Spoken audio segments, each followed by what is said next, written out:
Sir, can I get you to turn your microphone on? Well, that's a good way to start. Take two. It looks like they're on. Not. Oh, I thought he said It's it was brighter. on. Yeah. It is Friday the 15th.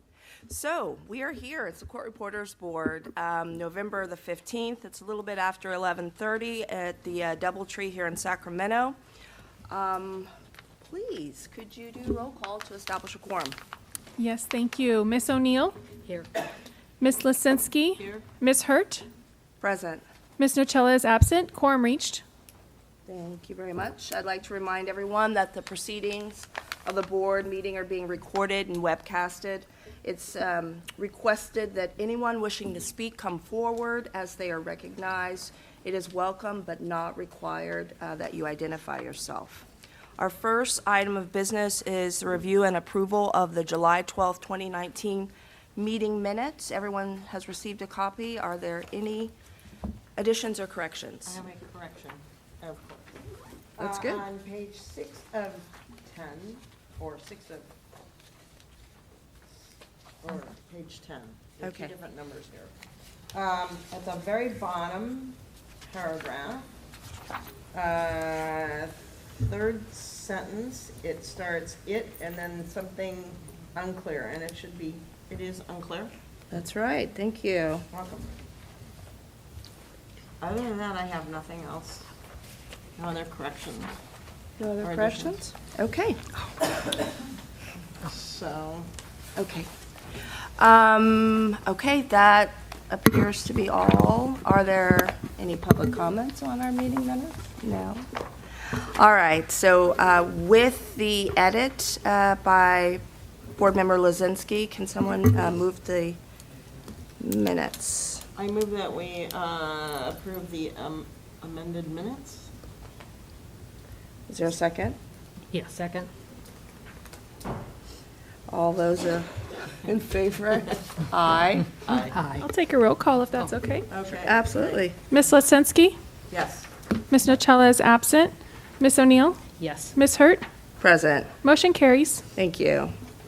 If anyone's wondering why I'm pausing, I also sit as a mayor of a city, and just the other day we had a meeting, and I'm trying not to call them my fellow council members' names, and thinking, will you? I don't know if you want that promotion. So, Yeah, really, the one- yeah, I don't want to call you Councilmember Stone. No, I don't believe that would. Yeah, so I'm changing gears here for a second, so please mind me. Agenda item number 2 is report of the executive officer. We're starting with the Court Reporters Board budget report. Okay, as you can see on page 23, we are early on. This report is early on in the fiscal year. It's from month 3, and we have what would be a usual reversion for us. We are close to breaking even. Usually, we have a slight bit extra this time. I emphasize slight. I'll entertain any questions on the budget. We run a tight ship. It's nice to have predictable expenses. So then going to page 24, if there are no questions on the overall budget, on page 24 is the overall fund condition. And that will give you an idea of where we are right now and where we expect to be at the beginning of the next fiscal year, or at the end of the next fiscal year. And that you will see we'll be in a position we're on target to keep opening the fund, for the transcript reimbursement fund, for that fiscal year, which would begin in July of 2020. Because we need at minimum 6 months in reserve. Correct. Okay. Getting back on pace. We're getting there. Is there any other questions on the overall fund condition? In that case, we don't really have anything beyond when we're expecting the transcript reimbursement fund to open. We encourage anybody that calls to get on our email subscription list. Obviously, we will put out email blasts and post it on our website, but we want people to have access to that as soon as it's open. And so they can call anytime they want for a status update, but we definitely want to make sure that they get the information as quickly as possible. And then moving to our enforcement activities, our enforcement report is on page 25 and continues on to page 26. There aren't any really new trends. There's nothing significant with numbers or types of complaints, but I'm happy to answer any questions if the board members have any. No, that would be my question. You answered it. Okay. A preemptive strike. Then on page 27, we start the exam statistics, the historical exam statistics for the three parts of the license exam. I would note, I think everybody knows that we have a dictation test going on right now across the hall. We had 100 candidates that were signed up for the test. 27 of them are first-timers. Any questions, comments, information on any of the statistics for the exam? It was nice to see that out of the 22 applicants at the last test, 17 passed that were first-timers. Right. I think I may have asked you this before, but is there, I know we only have a few schools. Is there a particular school that's putting out first-time passers? There's not one that is standing out over the other ones. It's not like we can point to one school and say that they obviously have the magic formula. It's pretty spread across all of the different schools, and then the RPR or out-of-state people. Okay. And so I guess that there were 20 who passed after at least taking the test twice, There were 37. 17 of which were first-time takers. No. 17 of 22, 37 of 113. Total apps included first-time applicants, Oh, yes. 22 of the 113. I apologize. so there were 20 who have taken the test at least twice that pass. Yes. Okay. Okay. Any other questions on the exams? Okay. Where are we then? I'm going to do a business modernization update. So just as a reminder to the board, the Court Reporters Board is in what they're calling Cohort 2. So we're with some other boards or bureaus that are in the relatively same places we are in the process, which is just entering stage 1 or the planning process. What that means for us fiscally is that this fiscal year, we'll see a few $1,000s for charges that are related to the business modernization efforts. Those would, as you can see from the budget on 23, that's going to be absorbable, so there's no issues there. Right now, the Department of Consumer Affairs Budgets Office is working on an FAW, or it's a fiscal analysis worksheet, and that's going to help the board understand where we are fiscally and the overall fund's ability to proceed with the project. It'll tell us how much we have to spend, basically. We will likely need a BCP, which is a business change proposal, which would give us additional spending authority. But we're waiting figures, and that's just a quick preview of coming attractions. In the interim, while we're waiting for that to happen, we are working on a contract with a vendor that will allow us to process credit cards so that people that are renewing and applying for initial licensure would be able to do that with a credit card. So that's that contract is in process. What does in process mean? I'm It just means- trying to figure out what level we're in. It's in the business office. They're working on the contract with the vendor. Okay. It's amazing how long we've been on this topic, and I'm so thankful that you've been pushing it through and continuing up on it. We're moving at the speed of government. 2019. Were there any questions on the business modernization? If not, I would like to take a quick moment of personal privilege to thank Jennifer Halpert, who has been our clerical and receptionist support staff for longer than I've been with the board. She's retiring at the end of the year, and she will be sorely missed. She's helping across proctor the test today, so she's here. I wish she could be here in person for me to let her know how much we miss her and will miss her, but I've talked with staff, and the plan is to absorb her duties for a couple of months to realize some cost savings, since the TRF is closed and we have a little bit of staff time. We're going to absorb those duties for a few months, and then we'll be hiring probably late spring. I'd like to also say thank you to Jennifer for all her hard work on the board. We really appreciate all that she's done to keep Can you us speak afloat. up a little bit, please? Really? Thank you. I said that I wanted to thank Jennifer as well for keeping us afloat, and just everybody pitching in the office as they have to make things work and happen. We will miss her, and I also want to thank the staff for absorbing her duties, because I know it's a very tight ship, as I said earlier. So we appreciate that everybody's trying to pitch in and make the team work. Are there any other comments from the board? No, but if you could convey back to Jennifer that we do really appreciate her I her suspect work. Paula will mark this on the webcast, and we'll make sure she sees it. Okay, thank you. Okay, And that concludes my report. Thank you. thank you. Are there any public comments on the report of the executive officer? Okay.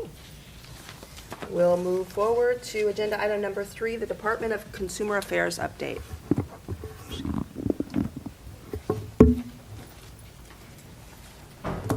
So they provided the written report, and there's copies in the back of the room if anybody would like. I would just note that the biggest thing is we did have an appointment by the governor of our new director, Kim Kirkmeyer. I'm personally thrilled with that appointment. She has a lot of experience at the exec level office, as well as, actually, she comes from the med board, running the med board, and so she knows both sides of the aisle, so to speak. She knows what it's like to run a board and a bureau. She also knows what it's like, what support we need on the executive end, and she has a real vision for leadership, and I really look forward to working with her. Thank you for the update. Are there any questions or thoughts from the board? Okay. And I think there are a few copies in the back, so if the public would like to take a look at what's been offered by DCA. There is a late-breaking addition to my report. I saw that email. Yeah, right. You want to pass it on to everyone? Sure, we do have a new board member that was appointed yesterday by the governor. It's going to fill our licensee position. She's an official reporter from San Diego. Her name is Robin Sunkeys. It literally happened yesterday. There was no time to get her here, but we absolutely look forward to working with her. Yes. Okay, agenda item number 4, online skills testing update. So, would you like to start the staff report? Sure. And then I'll follow up with what our options are before us. Sure. So a couple of years ago, we actually had the task force that went through drafting all of the procedures and the policies for going online. Then it took quite a while to get a contract in place. So we finally have a contract in place, and we're ready to transition to online. But the wrinkle that we're facing right now is, in the meantime, in that interim while we were working on that contract, the board has decided to do a pilot project which offers 2 tests to each of the candidates. So when you go in for your testing, they read a court proceeding and a depot proceeding. So there are 2 tests at every one. There's not time enough for security reasons for that to happen online. So if we transition online, we would do that with only 1 test. So the board needs to really decide if they want to continue offering those 2 tests for the rest of that pilot project, so to speak, or if they want to cut that short and move online. Are there any questions of the board before we go to public comments? When would the online testing situation be online and available if the board were to go that way? It would be available for the March test. Okay, The contract is in place, we're ready to go. okay. Okay. If we were to continue our pilot, what would be an appropriate time to start the online testing in light of the security issues? And I think we talked a little bit about trying to gain a bank of tests. When do you think we could begin online testing? It would be November of next year. I think that the commitment to the board was they would do 2 tests. They would offer the 2 tests for 2 years, and I think that's up next November. We November. started last November. Okay. Are there any public comments? Madam President, if I may offer a minor refinement, if you call for public comment after the board has already made a motion and before they vote, that's often helpful in terms of taking action. In other words, you don't need to ask for it twice, but you could ask for it after the motion is seconded and before a vote. I think sometimes I'd like to hear from the public. Yeah, thank you for that suggestion. I actually like to hear from the public before a motion is started or a decision is made. I'd like to let them finish up the project. Could you please come forward? Could you come forward, please? Thank you. Hello, you- Charlotte Mathias, CSR 9792. Hello. I'd like Welcome. to let them take the 2 tests. I think it's been a good project so far, and, we're not getting a lot of people taking the test, let alone passing the test. I would think if you want to get a good viewing on how you're doing, I think you should continue it for the full 2 years before you start the online. That's my Okay. 2 cents. Thank you. Are there any other public comments? Okay. All right, so it's back before us. The option is to delay implementation and to continue to offer the 2 test option, or stop offering the 2 tests and begin online testing. Would a board member like to start the discussion off? Or make a motion? No, so I don't see that our statistics reflect the 2 test advantage, right? I mean, The statistics don't show that it's made any effect. Having 2 tests has not affected statistically the test, if that's what you're saying. yeah, right.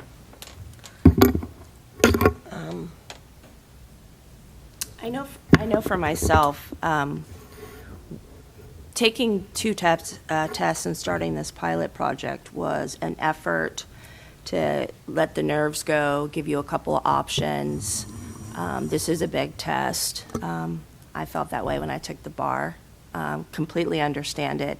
I'd like to personally see the pilot through the 2 years, and I think in the meantime, we can also get stronger by preparing the test bank, and we'll have us ready to go online. Now, it is at a cost to the board. I realize that.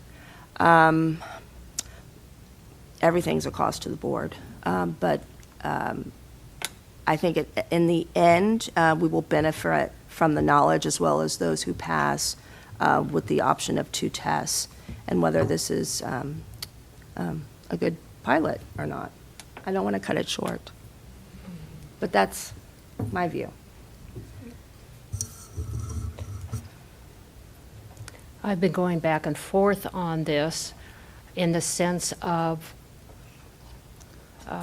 well, I look at the 2 tests.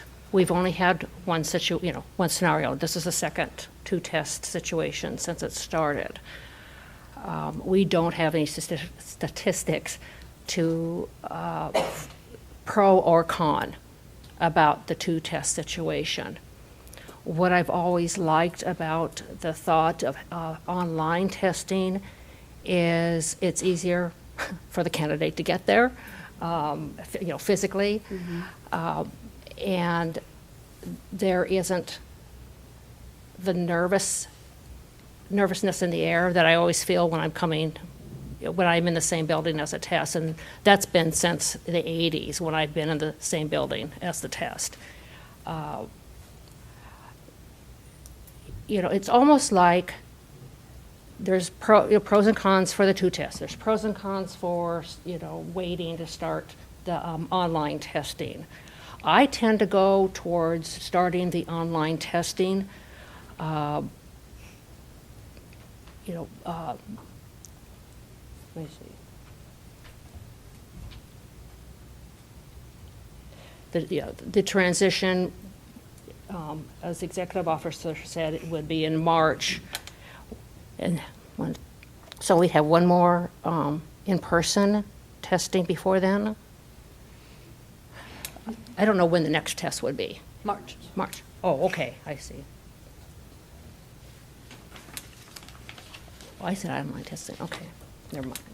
Yeah, and just to be clear for the board members, because it's been a while since we've discussed this whole concept in its entirety, we would start the online as another pilot project. And so we would be offering the on-site ones at the same time. So the candidate would choose whether they want to take it online or whether they want to come to the hotel and take it in person. And that would overlap for, I think we said 2 years. And then at that point, the board would reevaluate and say, all online, let the online go, continue both. But at that point, they would evaluate. Okay. Then based on my memory being refreshed, I would go with that scenario, where there would be if I'm understanding correctly, there's the online testing available, there's the brick and mortar testing available. But there won't be two test options. Oh, at the brick and mortar? They have to be both. They have to be sorry. the same. They have to be Okay. exactly the same. So the real question before us is, do we want to continue the two-test option? Or do we want to end it for online? And the reason why we would end it is because we don't have a big enough bank for security. Oh, I see a shake. It's a timing issue. It takes them too long to report 2 tests. Yeah, so it is a timing issue. And the timing is, we tried to make it such, what would be, how long could you sit online without having to get up? Leave the room. And if you do a two-test choice, how many hours would you need to be sitting in front of the screen to do that?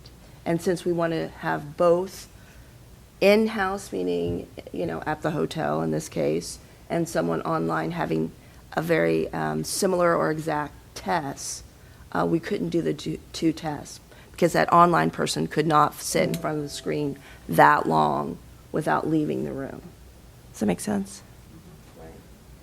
Because leaving the room here, a proctor or somebody would go with them? Correct. And there is no proctor, obviously, Yeah. online. Yeah, I mean, so- there's a live proctor, but they can't follow you out of the Yeah. room. They're on camera. It's a different live proctor. So there's a couple options.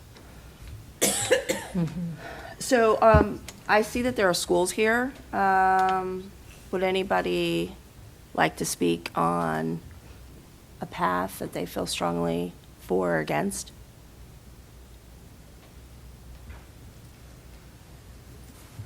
Welcome. Oh, you can come up as well. You can come up as well. There's 2 seats. Yes. If you could take a seat, then, yeah, great.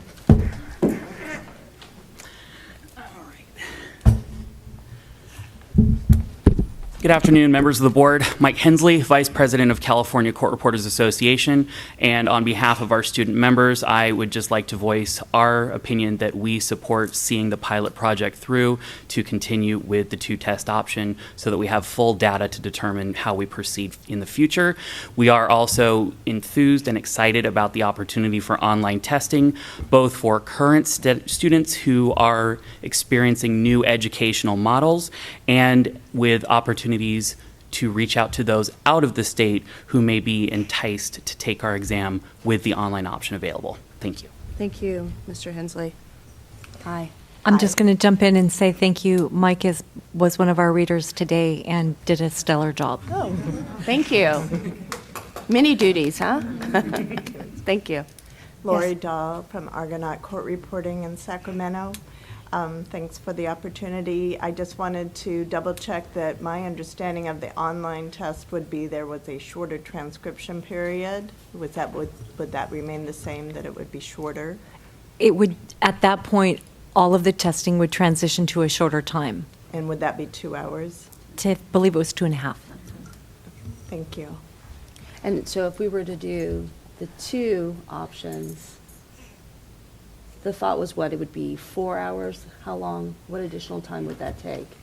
It's the reading, so it takes at least 15 minutes to read. Well, you're going to have loading time to load the video or the audio, whatever it ends up being. Then there's 15 minutes of dictation with a pause after the warm-up. You would do that twice. Then you have time to upload your notes, and then you have transcription time. That is a lot of time to sit. Okay. So it's back before us. We've heard a little bit from the public, and I think I don't know, have Board Member Lozinski, have you said exactly where you stand? So I would like to see, well, one of the reasons I do want to see the pilot project through is because of the statistics. I do want to get a good sense of what, of where we stand with what we've got now. But I do want us to transition to the online testing as soon as possible. That is,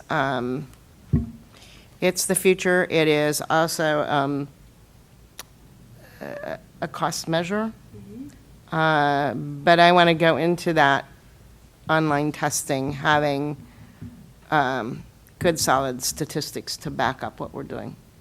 Okay. That's just my comment. Yeah. Yes, please. I have another question. If we do both at the same time until November of 2020, how does that add to the cost?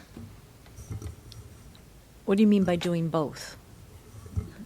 Offering online and still offering on-site two tests? It would be very slightly more, but actually, the cost of doing the online is relatively small, and most of it will be passed on and covered by the testing fees, the application and testing fee. Okay, thank you. Here's another question. The budget that we currently have before us, what is it taking into consideration? Is it purely on-site, or have you also factored in online testing or only online testing?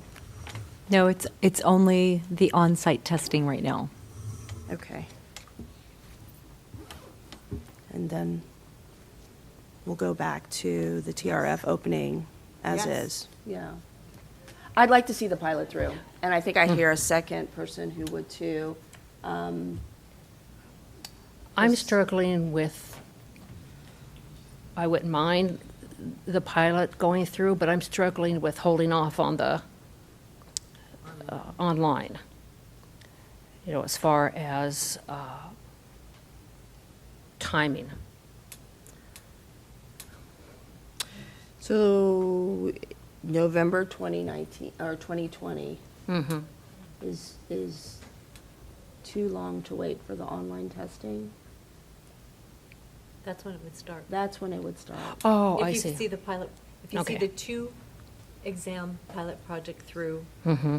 we would go online in November of next year. Oh, okay. Okay, It doesn't have to be unanimous, that's true too. yeah. It would be nice, but it Yeah. doesn't. And, yeah, I would go with the, stay with the pilot project, knowing that we'd go online in November. Yep, that's all I have to say. Okay. Not to throw a wrench in the thinking, but I also wonder whether that's enough time for hard statistics on really knowing whether it's great to have two tests. But since we promised that, we have a commitment to folks, I think we should fulfill Yes. that. And when we get to the end, we can also reassess and think again on best path forward. So, I think I hear Yes. a motion. A motion. So the motion would be to continue the present two testing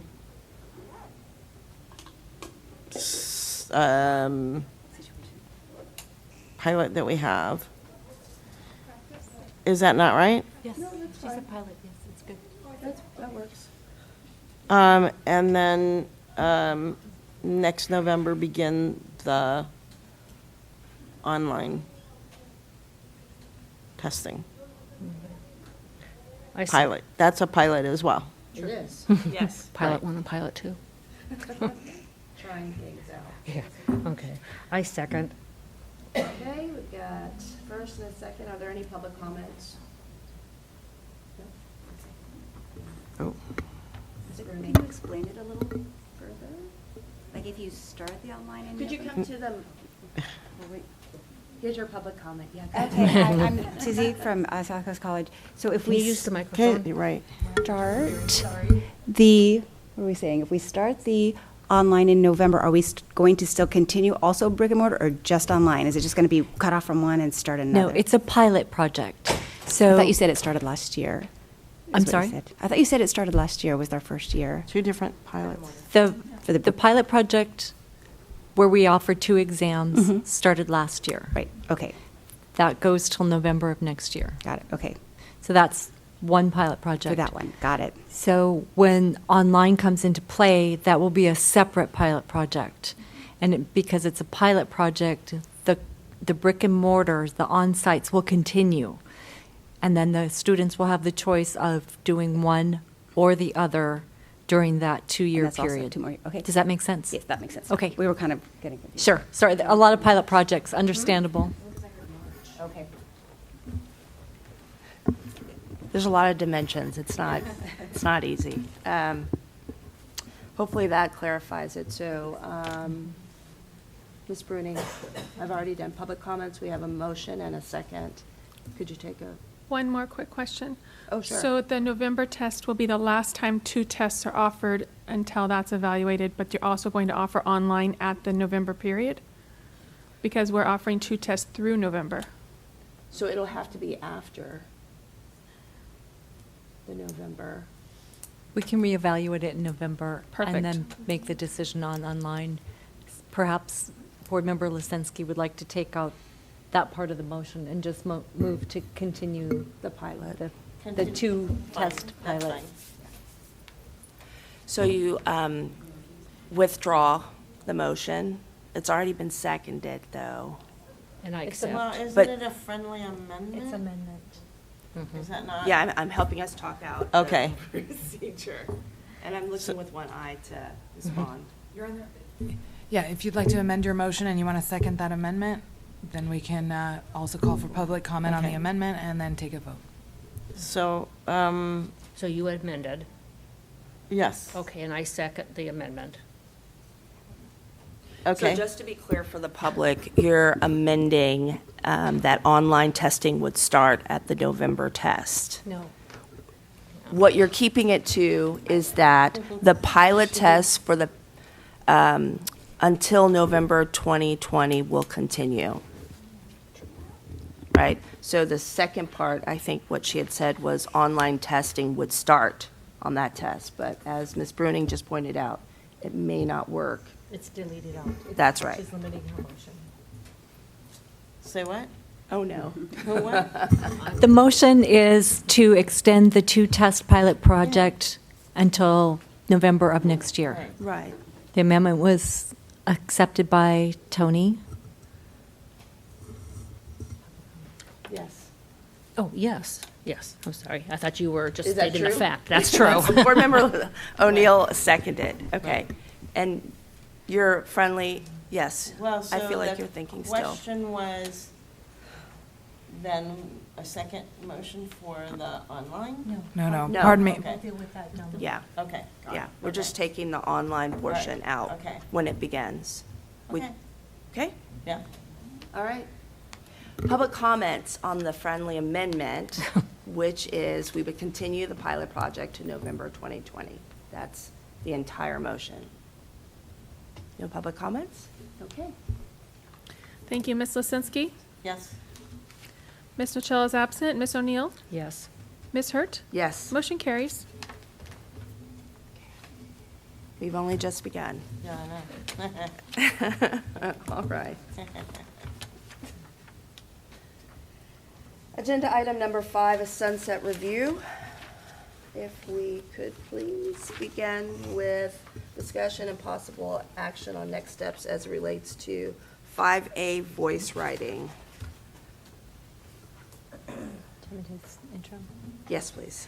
So we definitely got our sunset bill signed, and the board has been extended until January of 2024. There were 2 issues at various points during the legislative year last year that kind of left us with 2 leftover topics. One is voice writing, and one is firm registration. So the first one before us is the voice writing issue.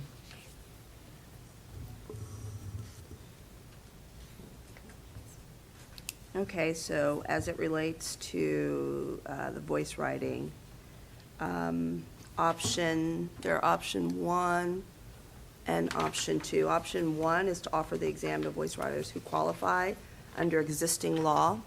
As I understand, according to our board attorney's reading, we have that option. And option 2 is to work with the legislature to make a statutory change to the Practice Act. This is not the first time we've talked about this. We have talked about it quite a bit. Are there any questions based upon the 2 options?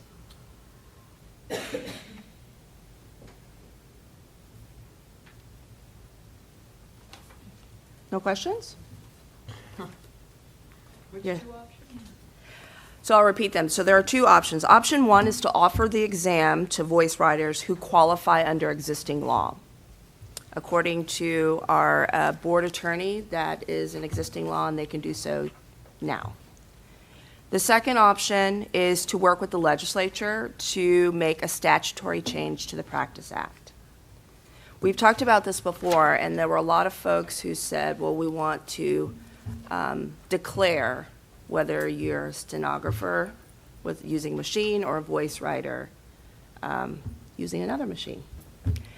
And we were hoping the legislature would clarify that in our sunset review, but that has not happened. So it puts us in a space where we only have 2 options, which is to continue to read the Practice Act as allowing voice writers, or going to the legislature to refine that even more. And I think if everybody remembers, the reason why we wanted to allow voice writers is we've heard a lot about there being a shortage, and giving an opportunity for more people to work in the industry that are doing so in other parts of the country. So can you remind us of the downside of option 1? Offer the exam to voice writers who qualify under existing law. I wouldn't say it's a downside, it's just limited. So I think, let me see what page. That's page 49. No, there's a page that has the eligibility.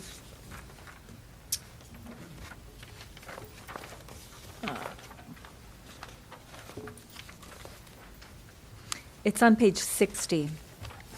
So those are the eligibility requirements that are already in place.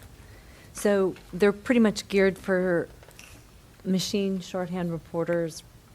And so it would really limit the voice writers to coming from out of state who have had experience in another state, or they receive their RPR as a shorthand, as a steno reporter, and then transitioned over to voice writing. But they have the RPR from when they were steno writers. So it's a limited pool of candidates, I guess, is my long answer. On the flip side, maybe a positive is that the board can gather data on licensing, voice writers, see if there are any issues. And then in the future, if there are, we can go to the legislature for them to tailor and specify necessary language. And that was exactly what I was going to say. Oh, sorry. Yeah. And it gives us statistics so that we can speak on the matter before the legislature and either make a case for, Yeah, I would prefer that Specifics. approach rather than immediately seeking legislation, which takes a lot longer to put into place. And yeah, I agree with you. And in the meantime, we can see how the voice writer that will be taking the test via being an RPR, sort of the outcome of that, you know, maybe we'll be surprised about something, maybe it, we don't know what the results will be, but since the language is already in place that would technically allow them to take the test, if they qualify to take the test, I would be inclined to, I would be in support of doing it that way first. okay. To be more specific too, for us and the public, the board would issue a certificate with a CSR number to whoever was successful. But that certificate would not specify or indicate whether they're a voice writer or whether they're using their stenographic machine.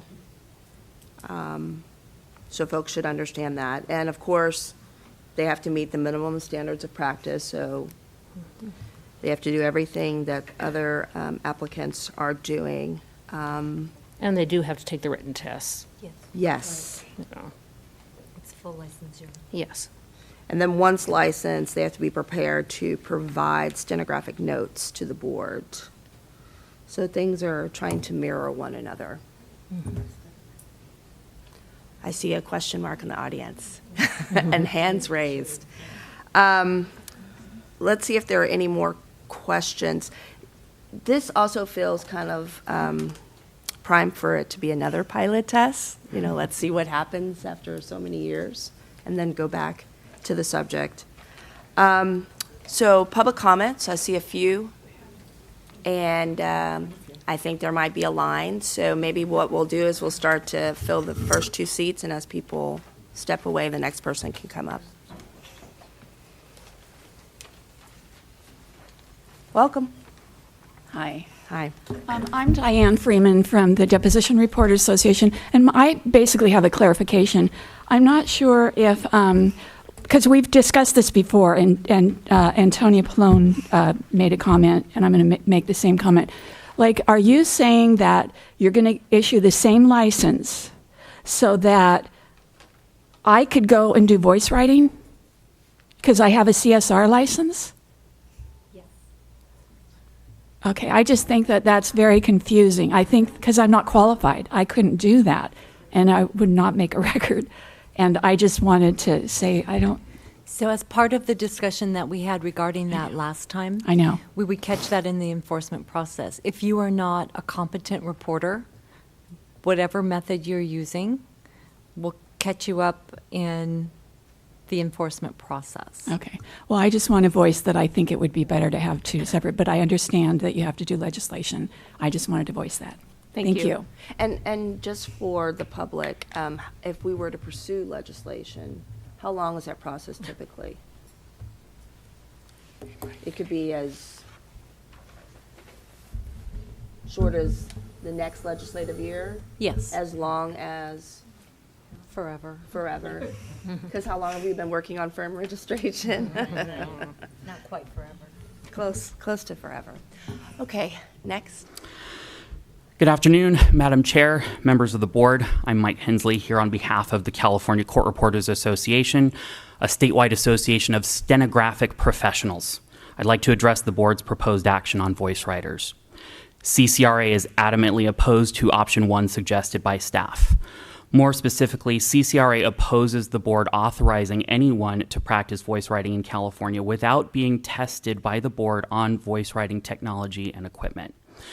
The CRB has a responsibility to California consumers to ensure that before anyone utilizes a specific type of reporting equipment, that the individual has in fact met minimum competency requirements, including satisfactorily passing a test on the type of equipment technology intended to be used. For purposes of voice writing, the CRB has not yet designed a specific test for this technology. CCRA previously explained to the board that we do not oppose voice writing in the abstract, but believe that proper testing is a prerequisite to licensing and authority to operate in California. This year, the California legislature debated this specific issue. CCRA participated in these discussions, as did CRB representatives. Ultimately, the legislature took 2 steps in regards to voice writing. First, it adopted legislation that prohibits the issuing of voice writing authority until the legislature returns in 2020 and adopts a process to license voice writers. We believe the intent of this legislation is clear, and we have confirmed this with legislative offices involved in the drafting of the bill.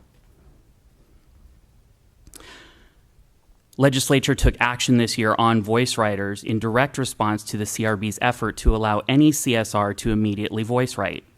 They negotiated bill language to establish a protocol. Final language didn't pass, but the language that did pass specifically says and is intended to prevent any voice writing licensing until the new protocol is adopted. Option 1 would violate the new bill. CCRA was involved in these discussions with legislature. Early on, CRB board and staff also participated in meetings with CCRA and SEIU to discuss the issue and the need for a technology-specific test before authorizing someone to voice write. The legislator stated the intent that it will adopt legislation in 2020 to, in fact, establish the proper protocol to license voice writers in California.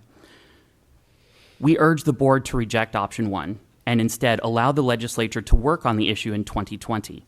This is consistent with the intent and impact of the legislation adopted this year in AB 1520. Also, it is our understanding that there is at least agreement amongst many stakeholders on the anticipated bill language.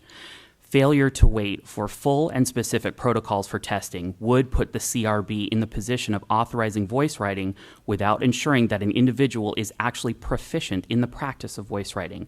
That would be inconsistent and in violation with the board's responsibility to protect consumers. The board should simply work with stakeholders and the legislature on the 2020 legislation. Thank you.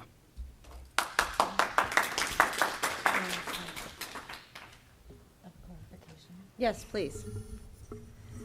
I just want to make it very clear that the board has never, ever said they were going to allow voice writers to be here without testing them. They would be taking the exact same test with their equipment. So that is, I want to clear that misconception up.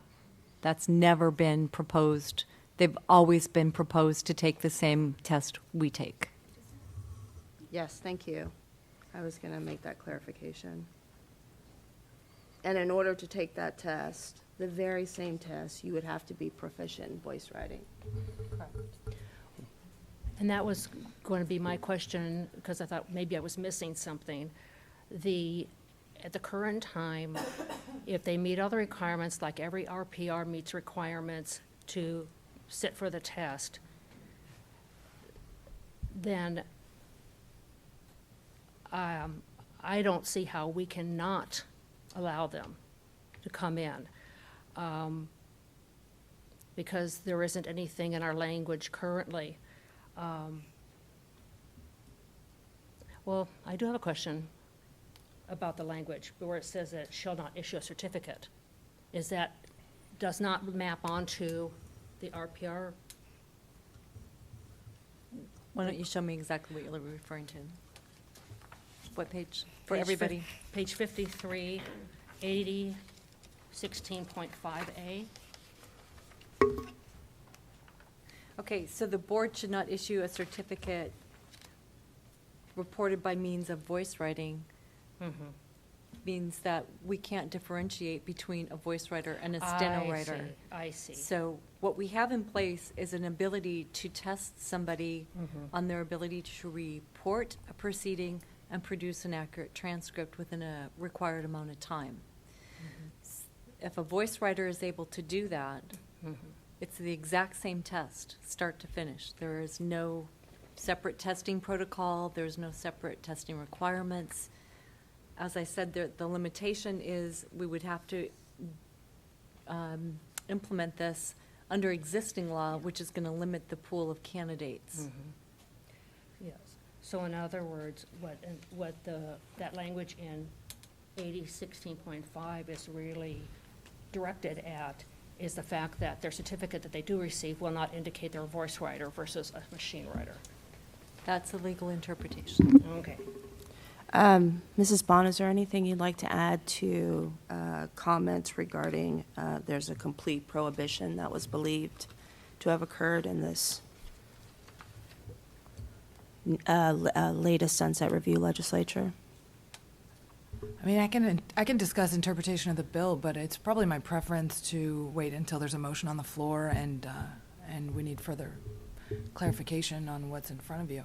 At this time, I take it you're receiving public comments, so that's my preference would be to hear all We the can public wait. comments. I mean, and then it's if a you question. still have It's a clarification question for me. questions from there. Yeah, it's a question for me. If you want to take that question after we hear all the public comments, that's fine.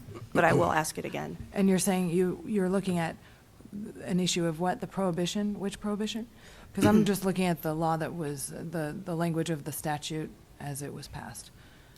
So my question is, there's an understanding that voice writing has been clearly prohibited through the sunset review.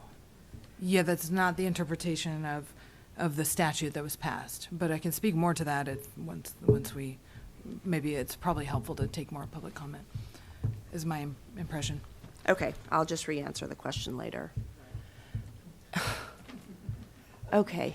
Who was next? Sorry. Madam Chairperson, Jason Botanica with Maverick Reporting. Welcome.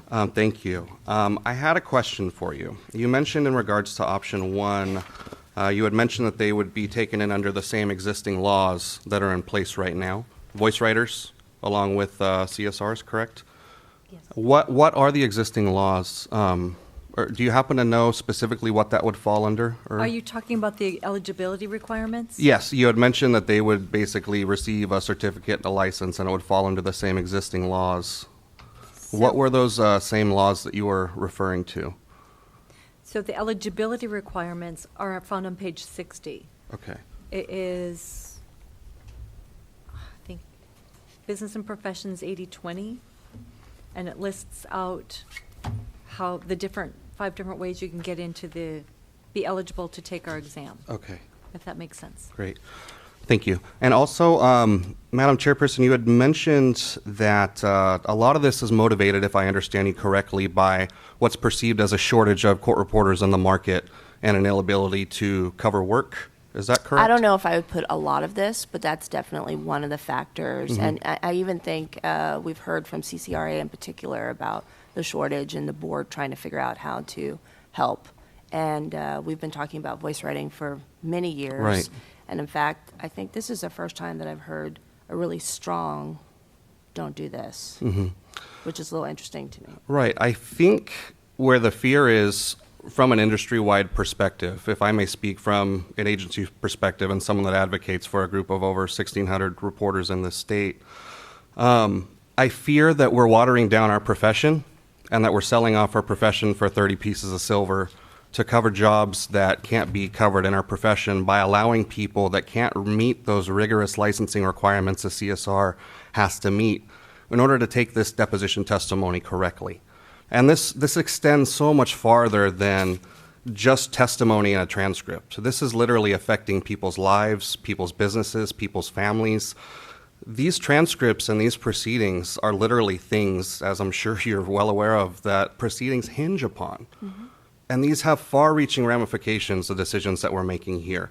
What I would ask this board to do, if they'd be willing, is to put a motion on the table allowing us to form a committee that employs on the agency level, the reporter level, and a governing body level. We can approach this from 3 different ways.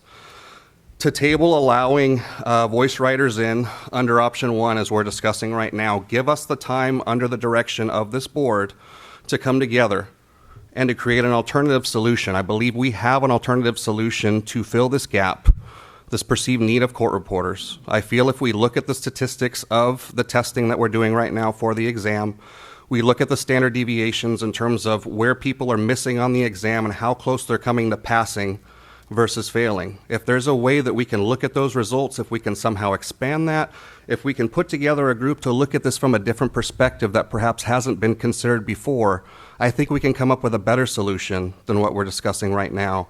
And if you'd be willing to grant us the time to do that, 3 months, 6 months, and put it before you, I think it could really be of benefit not only to our industry, but the public at large, and protecting their ability to have a fair case, a fair defense, and their discovery to be essentially reported correctly.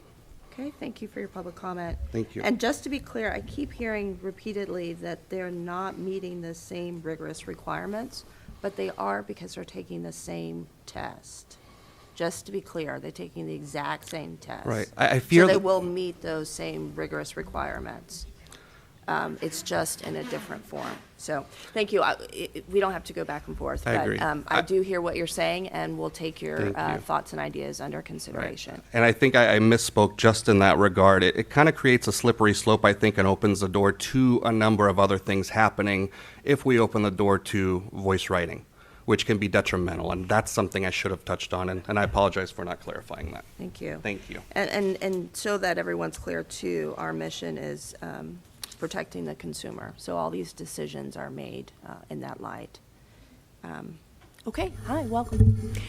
Thank you for that. That is the most important, protecting the consumer, so I appreciate that. I'm Kimberly Dierso, RPR CSR 11372, and I'm here today representing the Protect Your Record project. And I will keep my comments short because my able colleagues were very eloquent. And I want to especially recognize the leadership of Jason and Mike. Awesome. That was very powerful leadership, and I appreciate that. My question is, how many have actually expressed interest in taking a test to become a voice writer? Do you have those statistics? So the window of opportunity where it was on the application as you could come with your voice writing equipment was about 2 weeks. And so we didn't get anybody that applied.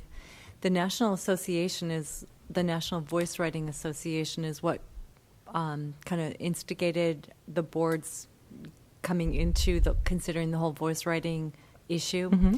So the president and a representative from the National Verbatim Reporter Association, NVRA, we did presentations to the board so that they were able to see demonstrations of real-time using voice writing. By the time we said yes, we consider it the same skill, and so therefore they fall under our scope of practice. That meeting was 2 weeks away from the deadline of when they could apply for the next test. And then the following test after that, they had basically said wait until we were working with the legislature on that. So there hasn't really been anybody asking to come take the test apart from the general request from the National Association, but they really haven't had an opportunity to. Okay. I just wanted to clarify that. Thank you for the clarification. And then I had a quick comment. I'm confused. I think there's misinformation, and I think maybe other reporters in California may be confused as well. I know it was represented to our group, not by you, but it was represented to our group by Robert Sumner that voice writing would not be allowed in California because of I don't know if it was the language wasn't proper, but I understand that you're saying the attorney is saying that everything's clear for voice writers. Is that what I'm hearing? Because I'm hearing two different things. I'd like a little more clarification on that. Okay, I can't speak to what the author's office communicated with you. Obviously, that's not what I would say. I would say that the straightforward legal reading of the actual language in the Sunset Bill is not saying you can't license voice writers. It's saying you can't give a certificate for voice writing. And so if the board, which it has already determined that voice writers fall within our scope of practice, they're making the record with shorthand symbols with a machine, that's paraphrased. If they're doing that, then they're eligible to take our exam and receive a certificate for shorthand reporting. Which is why you would want to give them the same certificate and no It would have to be the same differentiation. certificate. It's the same test. Yeah. It's the same everything. Okay. So what we're seeing is the language given to us in the Sunset Bill doesn't allow us to differentiate for the consumer and say they passed the voice writer, they passed the steno, they passed both. We can't differentiate it. But if they are still able to fall within our scope of practice, then we need to test them and issue the certificate. Okay. And so thank you. And I don't want to take up more time. And I want to represent and support my colleagues' efforts. Jason's asking for more time to consider this in the field, and that to go on record that Protect Your Record project strongly opposes rejecting option 1, like Mike Hensley represented. Thank you. Thank you. Are there any other public comments? Yes. Welcome. Hi. I'm Kay Reindl from Humphreys University. This legislation, or the language in your regulations may have changed, but it's always been my understanding that the official record is the stenographic notes. So what would you do with that? So it's a Band-Aid at best. What the demonstration that I saw from the president of NVRA showed him reporting with his voice writing equipment, translates to English, much as our CAT software does, and then there's an add-on that translates the English into the stenographic notes. Now, clearly, the software companies did that so that they can provide a technical fix for states that are requiring stenographic notes. If that's the only thing that's preventing someone, they can create it.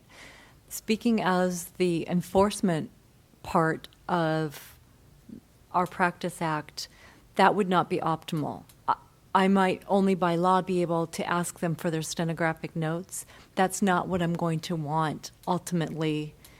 And so that's where we get into the gathering data stage, because if we are having people here that are incompetent and that's what I'm requesting from them, that's not really how they created it. I would want their initial voice file, just like I would ask a steno reporter for their initial note file, their original one. Mm-hmm. So it's not the best from the enforcement standpoint. Okay, that was my only comment, because I did feel that you were working to make it a level playing field, and to me that isn't. So, just for the record, thank you. Any other public comments? Sure, please, come on up.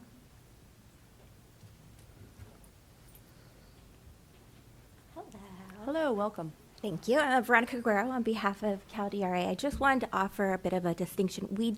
We're not opposed to voice writing. I hope that's not what it sounds like. But we do want a clear distinction between a stenographic reporter and a voice writer reporter. Myself, as a stenographic licensed reporter, cannot perform as a voice writer reporter. And it is not protection of the consumer if you allow me to do that and then say, well, we can punish you in the end. That's not what the license is for, and that's our concern with allowing anybody to receive that one certificate. So we're not opposed. We were very impressed by the same presentation of voice writers. They're pretty amazing, to be honest, but we do need a clear distinction. And unfortunately, if that means legislation, that may be the better option, we believe. Okay, Thank thank you you. very much. Any additional comments? Public comments? Okay. So I'll return to my question, Ms. Bond, which is interpretation of our Practice Act. And if you could just speak a little bit to how voice writers are understood to be a part of that act and how we have authority today to do what is option one. Sure. I think Yvonne has actually explained it twice beautifully here. The idea that it's in your Practice Act because it fits in the definition of reporting, and the current legislation that was just issued talks about not differentiating or distinguishing on the license or the certificate what method is used. So I think that's what leads to option one. In other words, option one being a shorthand for saying, okay, both methods of reporting are in your Practice Act. Both practitioners using either method still have to meet the minimum standards.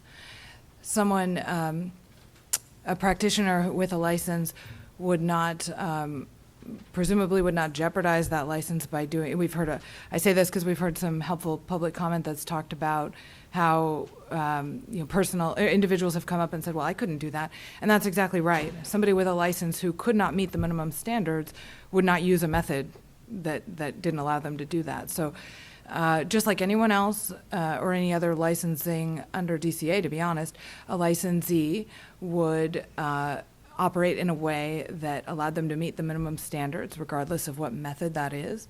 And also just to clarify, I heard a comment about, and I know it's shorthand and this is getting a little technical, but with consumer protection and licensing under DCA, we never are punishing licensees in any way. Any discipline that happens to a license is only meant to correct or change the issue or the behavior or have probation to do that kind of a thing, but it's never characterized as punishment because much like the person alluded to, that's not as effective, that's not our goal. Our goal is consumer protection. So I think those are some of the key points, the idea being that regardless of your methodology, if you have a license, you protect it by meeting minimum standards, regardless of which method you use to do that. In terms of the board's capability and capacity at this time. And of course, I can get into a lot further legislative history information that brought us to this point, but the general idea there is that there was discussion about a differentiation or a distinction. There were even iterations of this bill that it contained those things. And the end result, and of course we're just over here in our DCA legal office, what we can deal with is what the law says.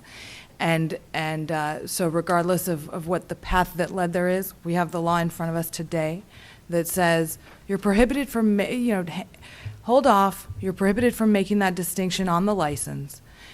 The legislature acknowledged that even as recently as February, your board discussion highlighted the fact that it's in your Practice Act, but we're going to hold off. We intend to address it, but we're holding off on allowing you to distinguish or indicate on the license which method is being used.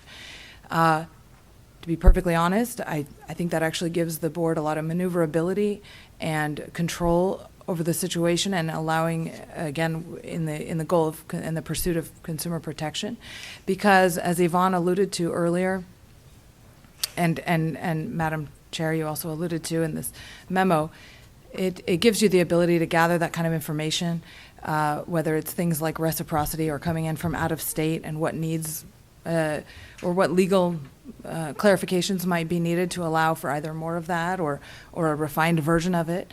It allows you to gather data and information about whether, is this a problem? Are people rushing through the floodgates to suddenly use a methodology that they're not qualified to do or have never done before in their life? Or is this something where we've had one or two issues with somebody or maybe we need to make some changes to our exam? That's a kind of a longer way of saying that it gives you the chance to take a look at each of these factual scenarios and then come back to the legislature with some real information. First of all, frankly, some of that might be in your regulatory capacity anyway. So again, when I say that the board has more control over the issue, you're able to say, okay, what problems are we seeing? And which of the two avenues do we have to address those potential issues? If the majority of those issues can be addressed from a regulatory standpoint, then all the better. The board gets to develop the language it needs to address any issues. If there are some issues that are still coming from language that's in your statutes, in your Practice Act, in the statutory part of your Practice Act, that might be a prompt to go back to the legislature and say, okay, here's the clarification we need that would allow people to come in from out of state and take the test, or that would allow for, addressing these minimum standards in a different way, whatever the case may be. So again, I want to make sure I've hit all these issues about the standpoint the board is in and what that means for licensees. But I think that's generally it. And then, of course, I can answer any more clarifications there. Thank you. Sure. Any other questions? I am going to take a comfort break here in a bit, so. Okay. Do you have any other questions? If there aren't any, I'm going to take a break. Oh, I Oh. vote for. No, I'm good with. You're taking good a with break. questions? Okay. I see one more public comment. Did I see a hand or? Yes, please come forward. No, don't be sorry. We value public comment, believe it or not. We don't always agree, but we value everything that you have to bring to us. Kelly Shaneline from Protect Your Record Project. I'm a CSR 13476. Don't a lot of the codes and laws for us say stenographic in them? So my understanding is that if you guys grant the licenses, then they really have no place to work. So you're granting the license, can they actually work in California under the current laws? With the laws that state stenographic. Do you have a particular law you can point to? Unless the parties agree or the court orders otherwise, the testimony as well as any stated objection shall be taken stenographically. That's section 2025.330B. Right. So that would be one of the cases where they would have that component to their software, so their stenographic notes would be created. How?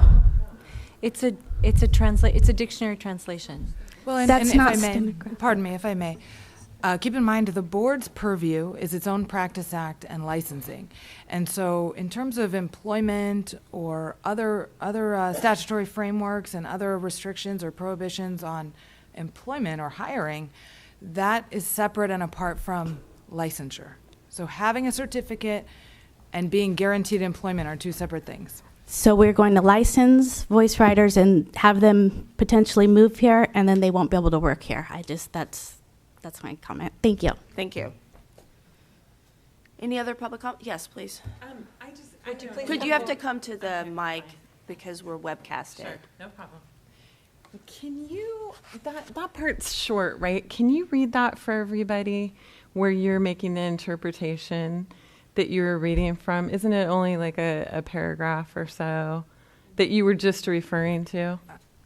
That you feel gives the authority in California? That you just talked about it.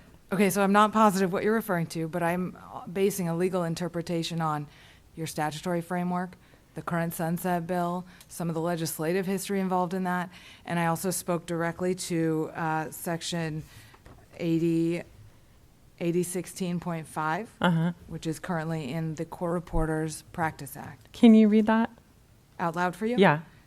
Sure.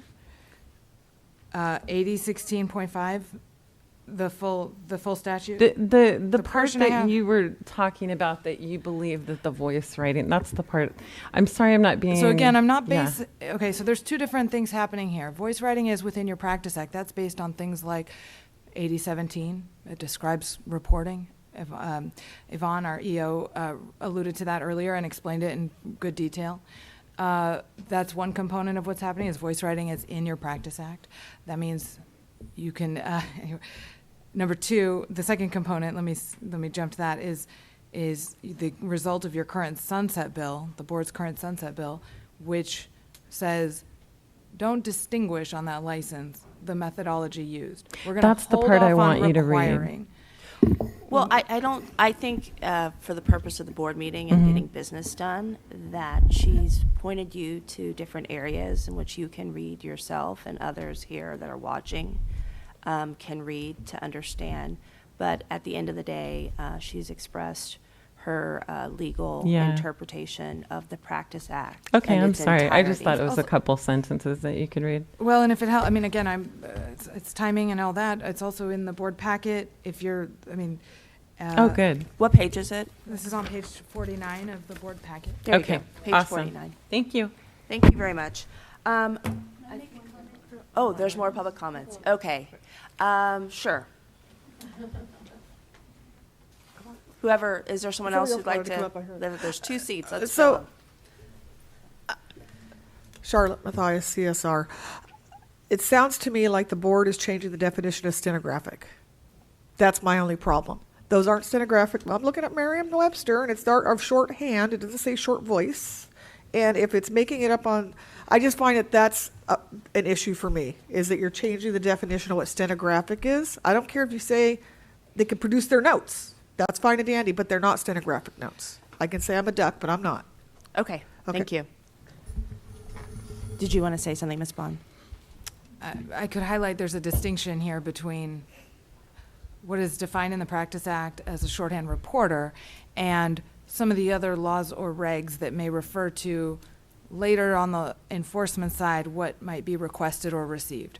And those are things that can be worked out in either laws or regulations, preferably by the board and regulations, at that point. So it doesn't mean that a definition of the word is being changed. It means in practice, these things flow from the first issue, which is whether or not it's in the Practice Act and you're issued a license. Thank you. Yes. I'll briefly reiterate the fact that by opposing option 1, we are not opposing the concept of voice writers coming in. We're just opposing the methodology by which they are being introduced at this moment. Second point is potentially the problem with the logic as I see it is that the board is saying that no new licenses can be issued to voice writers at this time, but current CSRs could potentially use that license to convert from stenographic to voice writing means. If that's not correct, I would ask for clarification. That's not what we said at all. Okay. We can license voice writers. Voice writers would take the same test that a steno writer would take. And at the end of the day, the successful candidate, no matter what their method is, will get the license. Okay. Okay, thank you very much. Yes, hi. Good afternoon. I apologize for coming in late, so I might be repeating some things. My name is Sandy Bunch Vanderpool, license number 3032. I've been reporting 45 years. I'm a past president of CCRA, and I'm very active at the national level and have been at the state level. I want to applaud the board for taking such a step in allowing voice writing. First and foremost, I support your action, and I hope you do vote to, as you recommend. I think that we have to keep in mind that we can't get lost in the weeds here. We have a bigger issue than voice writing. We have an issue of a shortage, and I live it every single day. I get calls 5, 10 times a day to cover work. There's just not enough reporters out there, stenographic reporters. The consumer, this is why I applaud the board. You are forward-thinking, and you're trying to think of an alternative for that consumer down the road when there is a true shortage where digital reporting is coming in now because we don't have any other options. So at a national level, I have several friends that are highly skilled voice writers. South Carolina is a good example where they have a strong contingency of voice writers. They work hand in hand, side by side with digital reporters, stenographic reporters, to provide the record to the consumer, a good record. They take the same exams. So I support you. And I know my colleagues behind me may not like me for saying this, but I've been doing this 45 years, and I don't want to lose stenographic reporting. And for us to maintain the level of, we have to protect stenographic reporters. There's no doubt about that. The consumer needs them. The type of litigation I report, they demand real time. They demand real-time streaming, lots of technology services that a lot of the other modalities of reporting the record can't provide. So I just want to make that clear. I support stenographic reporting. I don't want anybody to think that I don't. My daughter's in school to be a stenographic reporter. So I know I'm rambling here, but and I understand everybody's issue. They maybe feel like this is coming too fast. They haven't had time to explore it. But it's been going on in the national level for years. The United States government has used voice writing in their court-martial trials for decades. This is nothing new. There's competent people. And remember, it's not necessarily always the record, the modality of the record that protects the consumer. It's the person behind that. It's a professional making that record, not the modality. And I stand here and say that stenographic reporting is the gold standard. I truly believe that. But we need help. We need help. So, thank you. Thank you for your comments.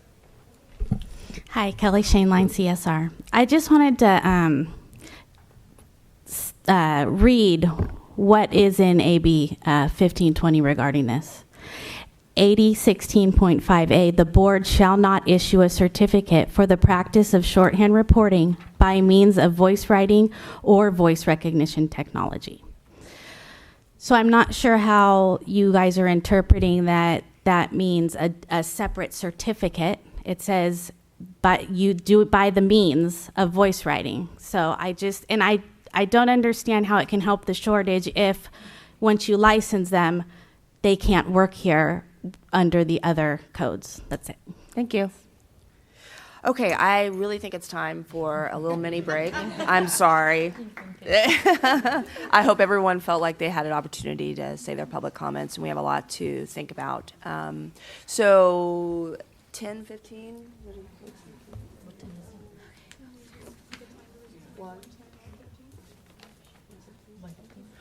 So we will return back at 1:15, please. Thank you.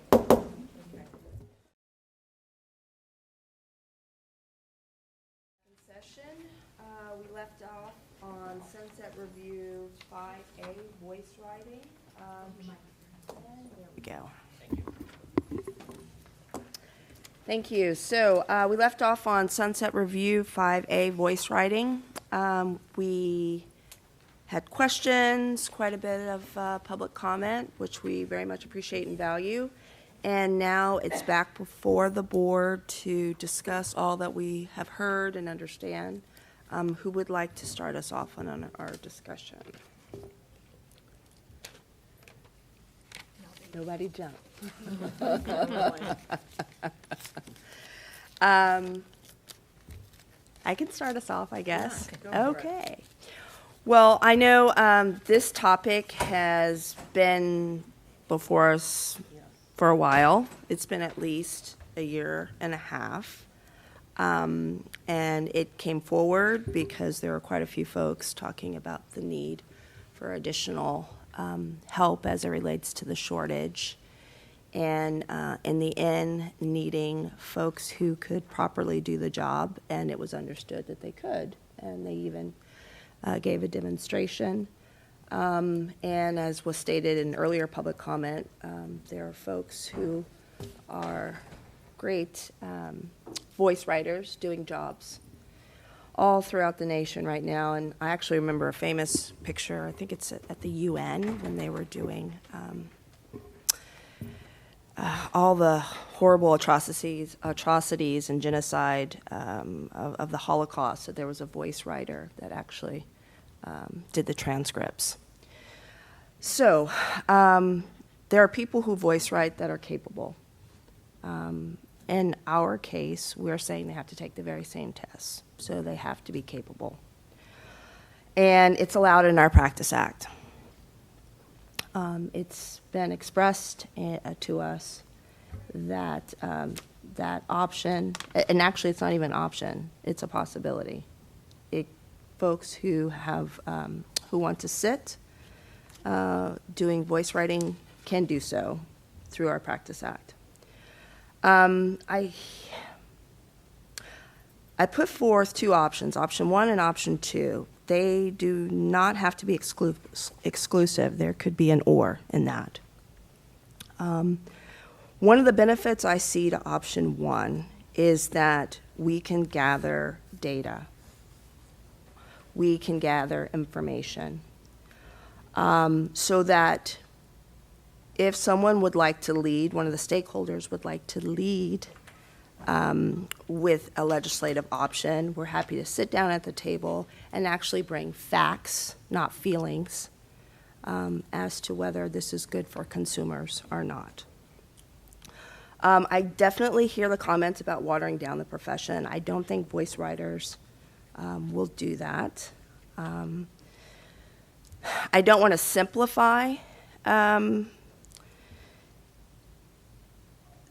these different divisions, but I do want to say that this industry is evolving, and I hope that we're all very forward-thinking about the big fights that need to be taken on, and I don't think voice writers is that big fight. Which pushes me to, as I said, option 1 in a pilot form to see who steps forward, how this affects our consumers. Positive or negative, we'll take all of the data and licensing, and as been said, the enforcement will capture problematic issues. And we can also, if I understand correctly, have a meeting and reverse if there really is kind of the sky falling on this issue. In other words, it's not etched in stone.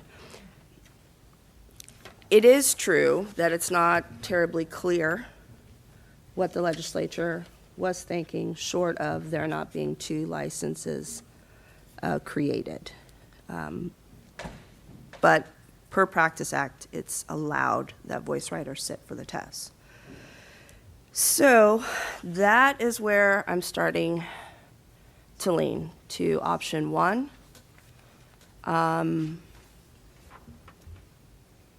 Yeah. Any other? I'd love someone to jump in. Well, I couldn't have said it any better. Oh.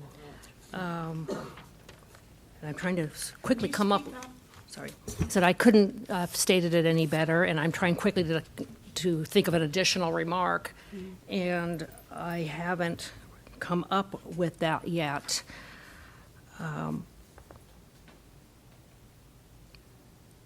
I think it would give us an opportunity to do some data gathering. I don't think there's going to be a flood of them. And I think as a board protecting the consumer, which means that they have also have the availability of having a licensee, taking the hearing or the deposition or, everything that a reporter does now, protecting the consumer. And that's about all I have to say. Okay. I would like some clarification on the point that somebody made, maybe more than one person made, that even if we issue the certificate, they couldn't be employed. Could you address that, please? Or? Yeah, it's an employment issue, so it really is, it doesn't matter to us. The issue before us is licensing, whether they qualify to be licensed, whether they fall within the scope of practice. What happens after that, I don't want to say it doesn't matter, but it doesn't matter. We can either deal with it if we have to, the industry can deal with it, but it's not the board's concern. Okay. And quite frankly, I guess it's another data point about what either needs to be advocated in the legislature or not. Well, if one of our points about moving forward with this is that there's a shortage of reporters, but if, on the other hand, these people couldn't be employed, we haven't served that particular issue. But we tried. Right, okay. I mean, to me, there's even bigger issues. I mean, who's running to California to live with the economy that we have here and the That I cost of can't living, chew with. right? So, I mean, there's many layers to how many people will actually sit for the test in the end. Did you want to add something, Ms. Bond? No? So what are your thoughts based upon what you've heard from the public and the board?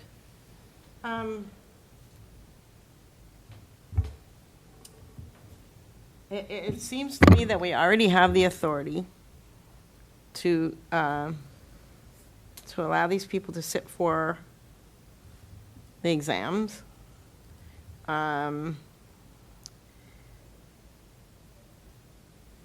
They may or may, the whole area of voice writing may or may not help in getting more people out in the field. But I am neither a lawyer nor a court reporter, but I think court reporting needs to move forward. And I think this is a way to look to the future.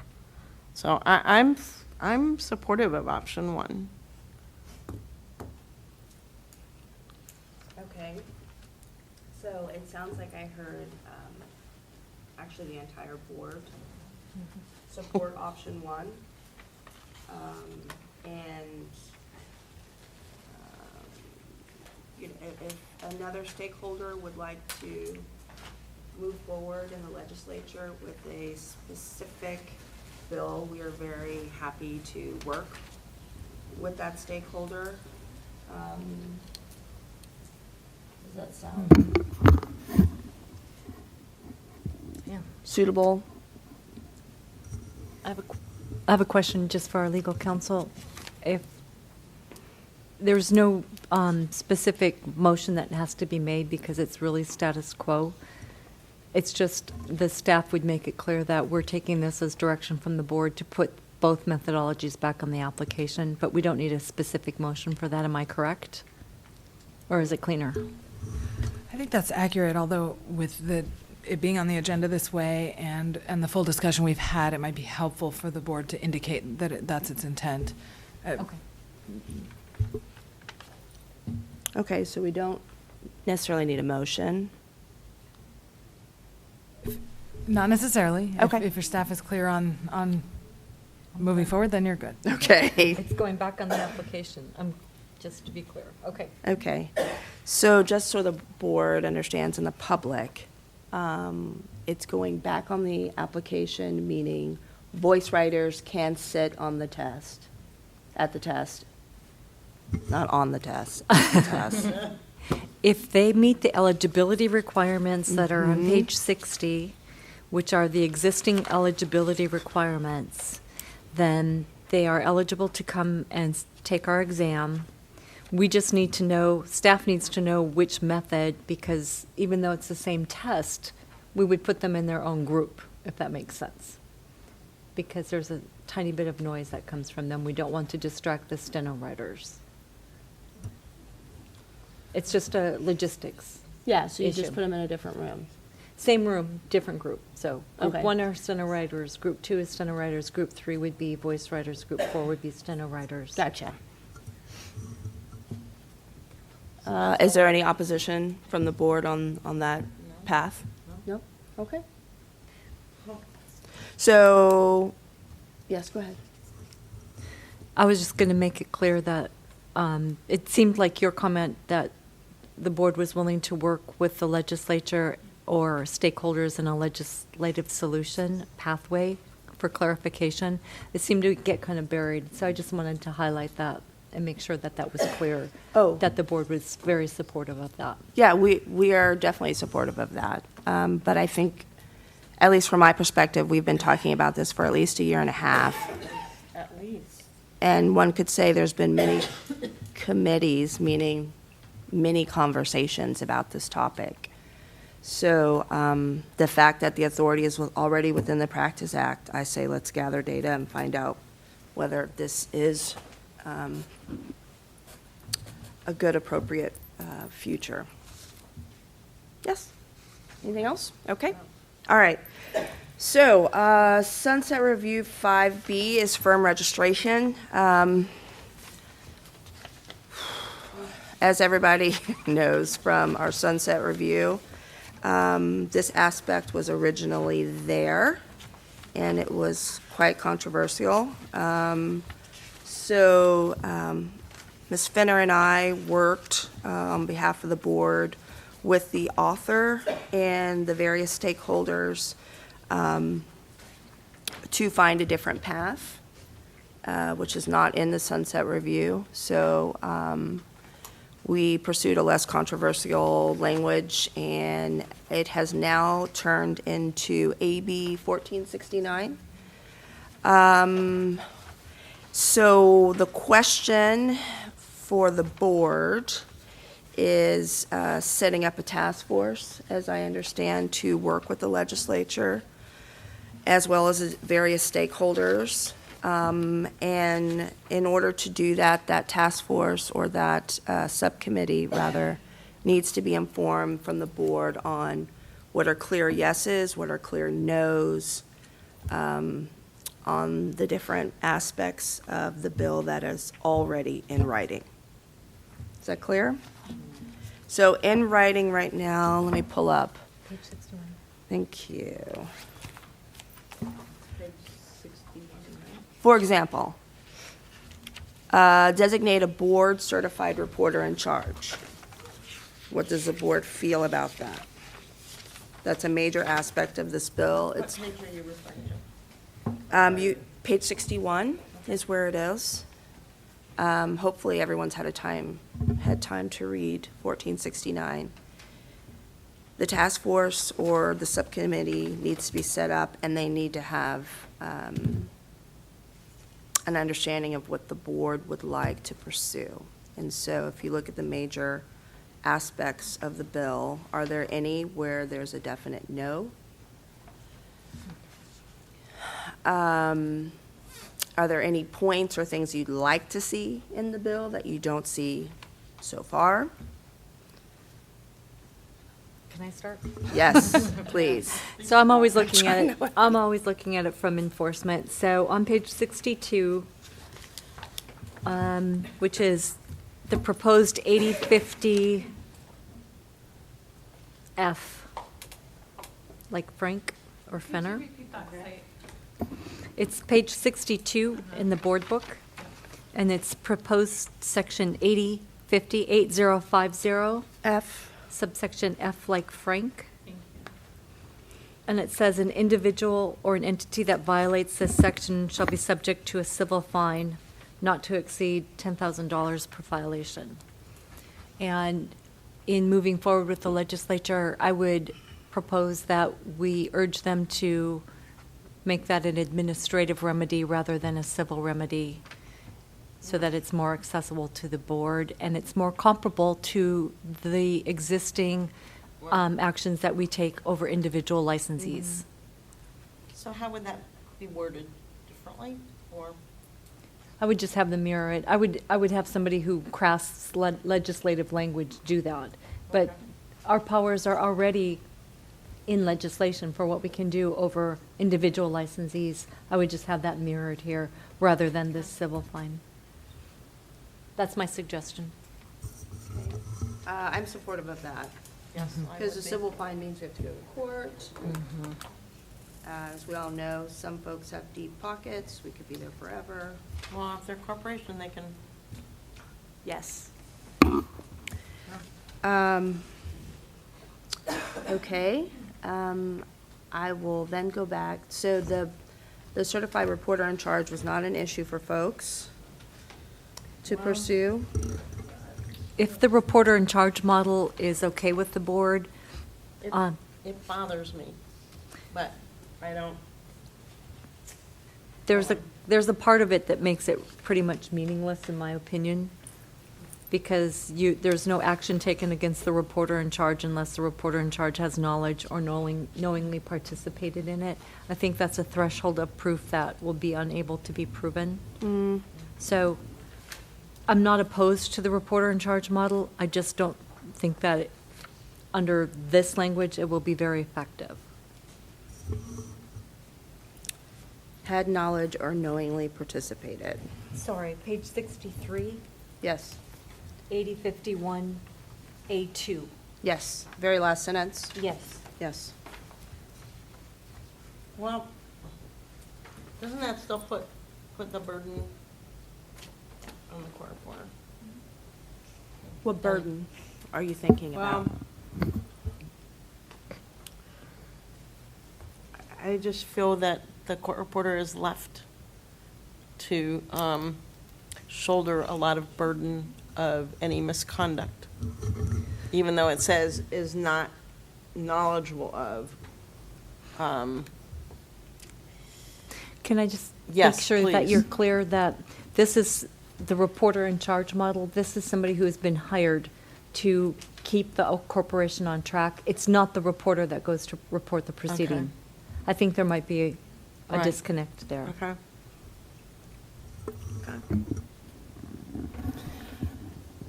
Okay, I won't say that. I was going to say something. So it actually has the reporter to be thoughtful about who they go to work for and how they behave. Yes, but supposedly they don't know what's going on. They have the option, yeah. But if they do know, is it just as bad as doing the act? Or supportive of the act? I'm not quite sure.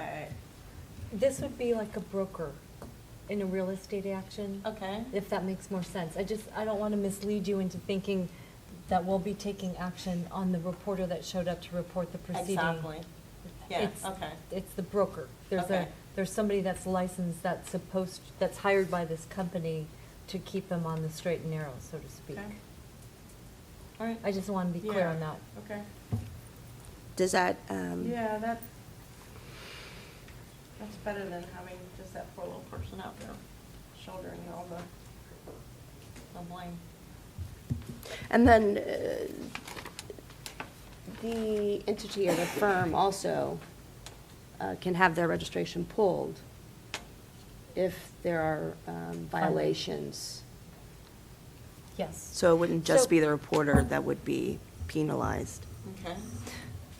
And just to help the board, if this, say, the language in 1469 were to be passed, then we would work on regulations that would set out the actual fee for the firm to register.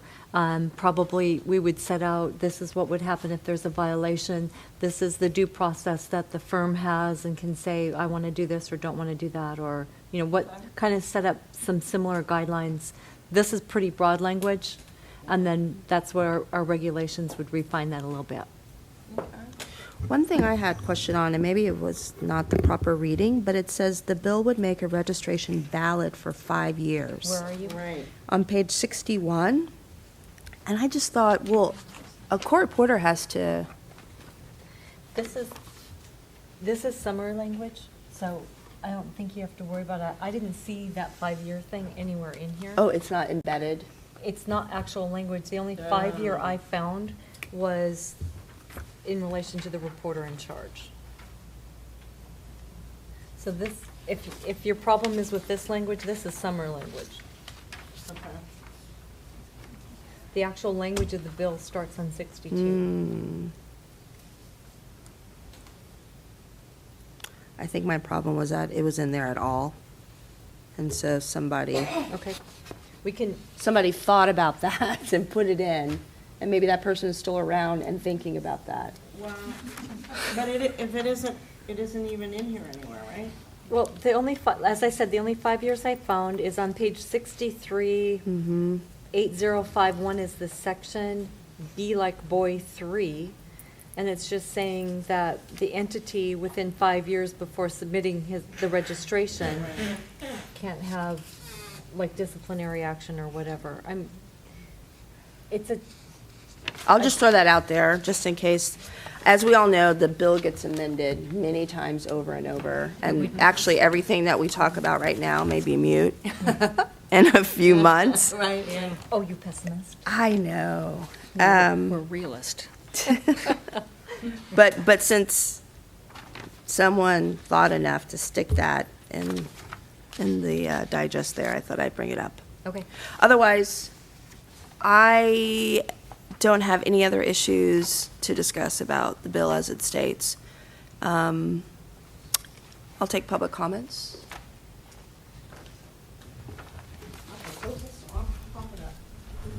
So, I understand the concept of the reporter in charge, but isn't it just another law that says you have to follow the law? And we already have laws saying you're not supposed to be here to start practicing anyway? So you're telling people who are corporations that are foreign corporations who are not supposed to technically be practicing, because if I read the corporations code properly, a CSR professional license, all the members of the corporation need to be licensed. They're already breaking those laws. You're trying to make them follow a new law that they're not following the old law.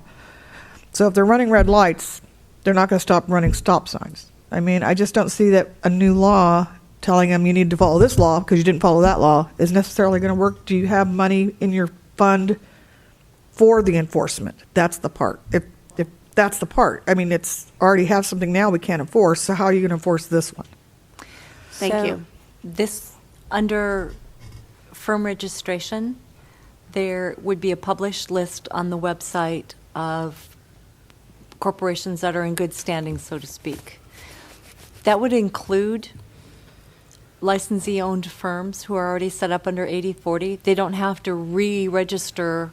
They're already included. They're like grandfathered in. If you've already set your corporation up correctly as a licensee-owned firm, then you start that list of people that are properly registered with the board.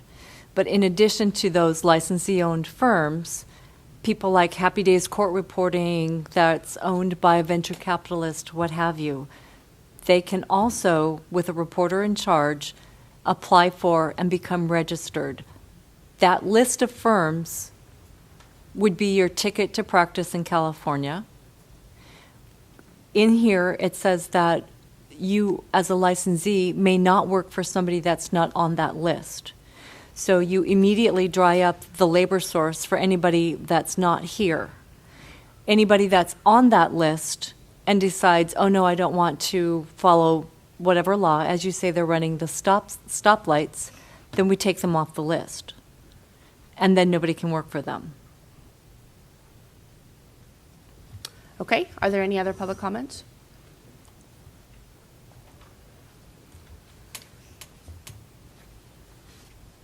Welcome. Hello.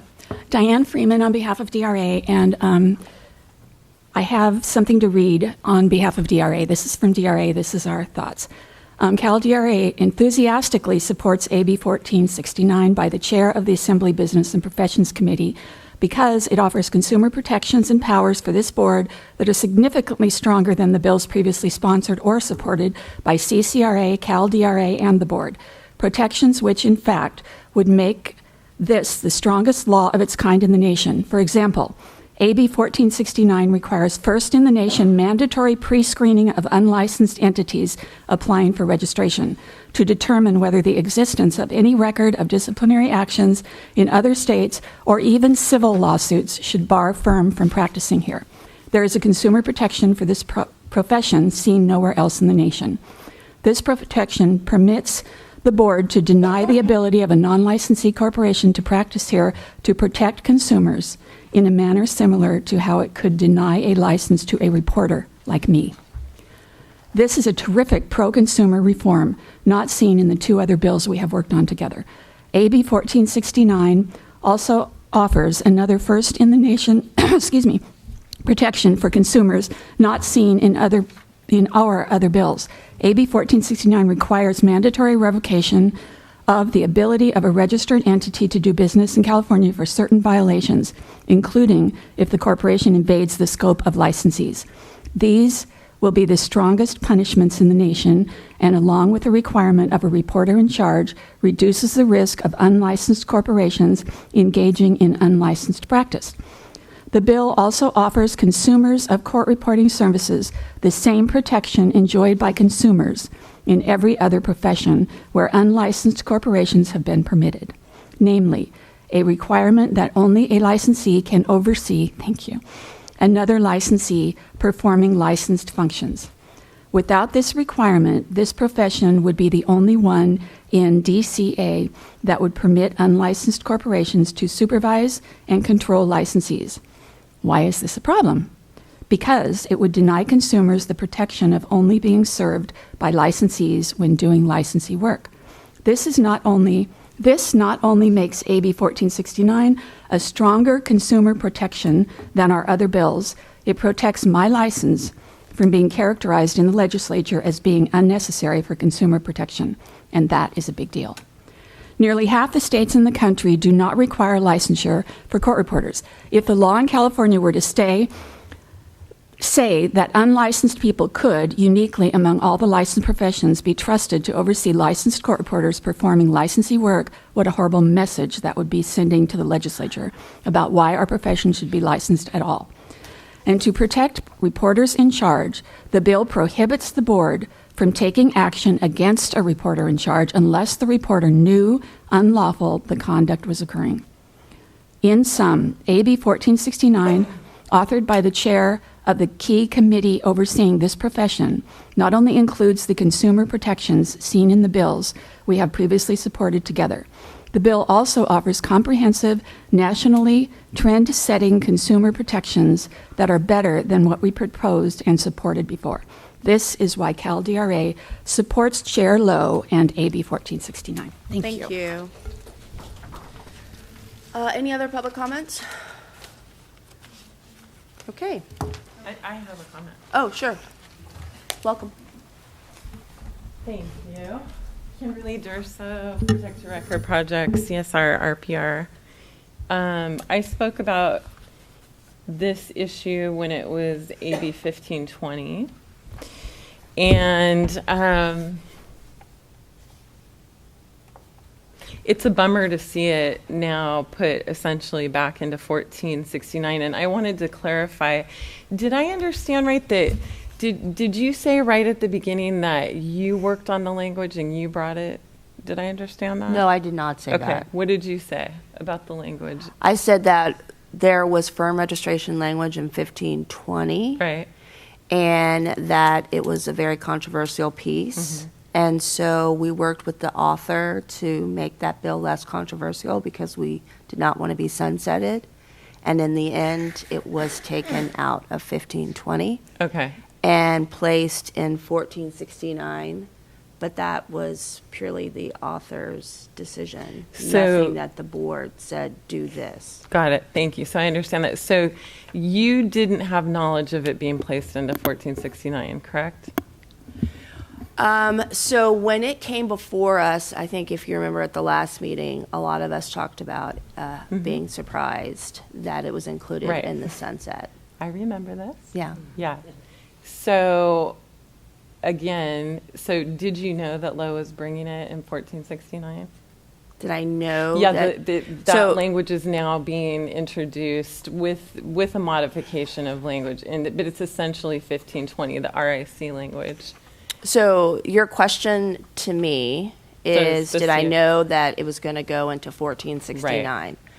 I had no idea what he was going to do with the firm registration language until I saw that it was in 1469. And so when were you aware of that? So this is a little bit of an inquisition. Well, I'm curious. I mean, I'm not quite sure what, I'm trying to be as open as possible, and I'm not quite sure what you're getting to or what your point is. Yeah.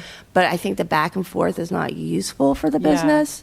The long and the short of it is the author has determined to take firm registration and put it in its own separate bill. Gotcha. There are many different stakeholders, the board included, who would like to be a part of helping develop that bill. Right.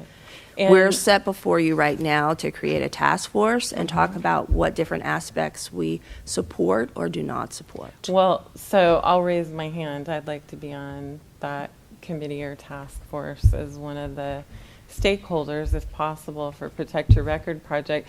The reason I bring that up is because we were, again, told that Assemblymember Lowe would not be bringing court reporting bill and firm registration again, so we were very surprised to see that. And so that was concerning, and then I wrote to you, Yvonne, and I asked if you had known, and Yvonne said that it was brought without consultation to the CRB staff. And I just find that really curious because you're going to be the one enforcing it. So why would it not be brought to the enforcement agency with your input? That didn't we, your point's well taken that facts and not emotion, right? Factually, that was a fiasco in AB 1520, what happened. What happened to you guys at the end, being blindsided, feeling like you're hopping on one foot.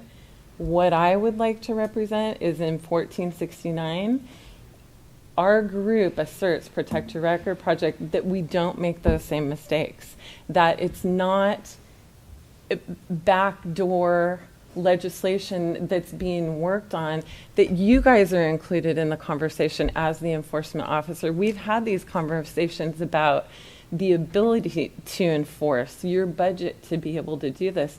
Those are factual, important concerns to talk about before we jump into something like this, and to have the conversation and to have everybody be included. And I don't say that to you. I'm saying you should be included in that. Just like we want to be included, we want everybody included, not just one entity. And I had a couple other things to say. So I'll just say really quickly, Yeah. I mean, welcome to Sacramento. Anybody can go to an author and propose something, and if they're heard and it's received, even yourself could go and say, this is something I want to do. For the author, Assemblymember Lowe, he has known for a while that this board has been talking about firm registration and has been trying to do something to level the playing field. Yeah. So I would never want to represent that CRB is not at the table of the discussion as it relates to trying to find a solution. I mean, we've been before him many times. Yeah. And that's a great distinction, because I'm not specifically talking about firm registration. I'm talking about reporter in charge. And I think that's a semantics game that gets played, because we all know that firm registration has been talked about.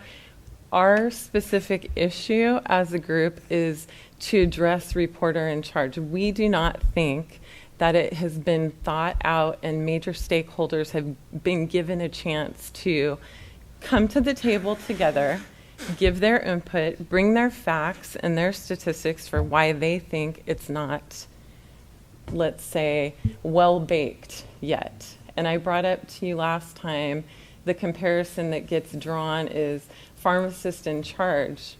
That's apples to oranges. They have many enforcement officers. We have one, right? You would be it, Yvonne, correct?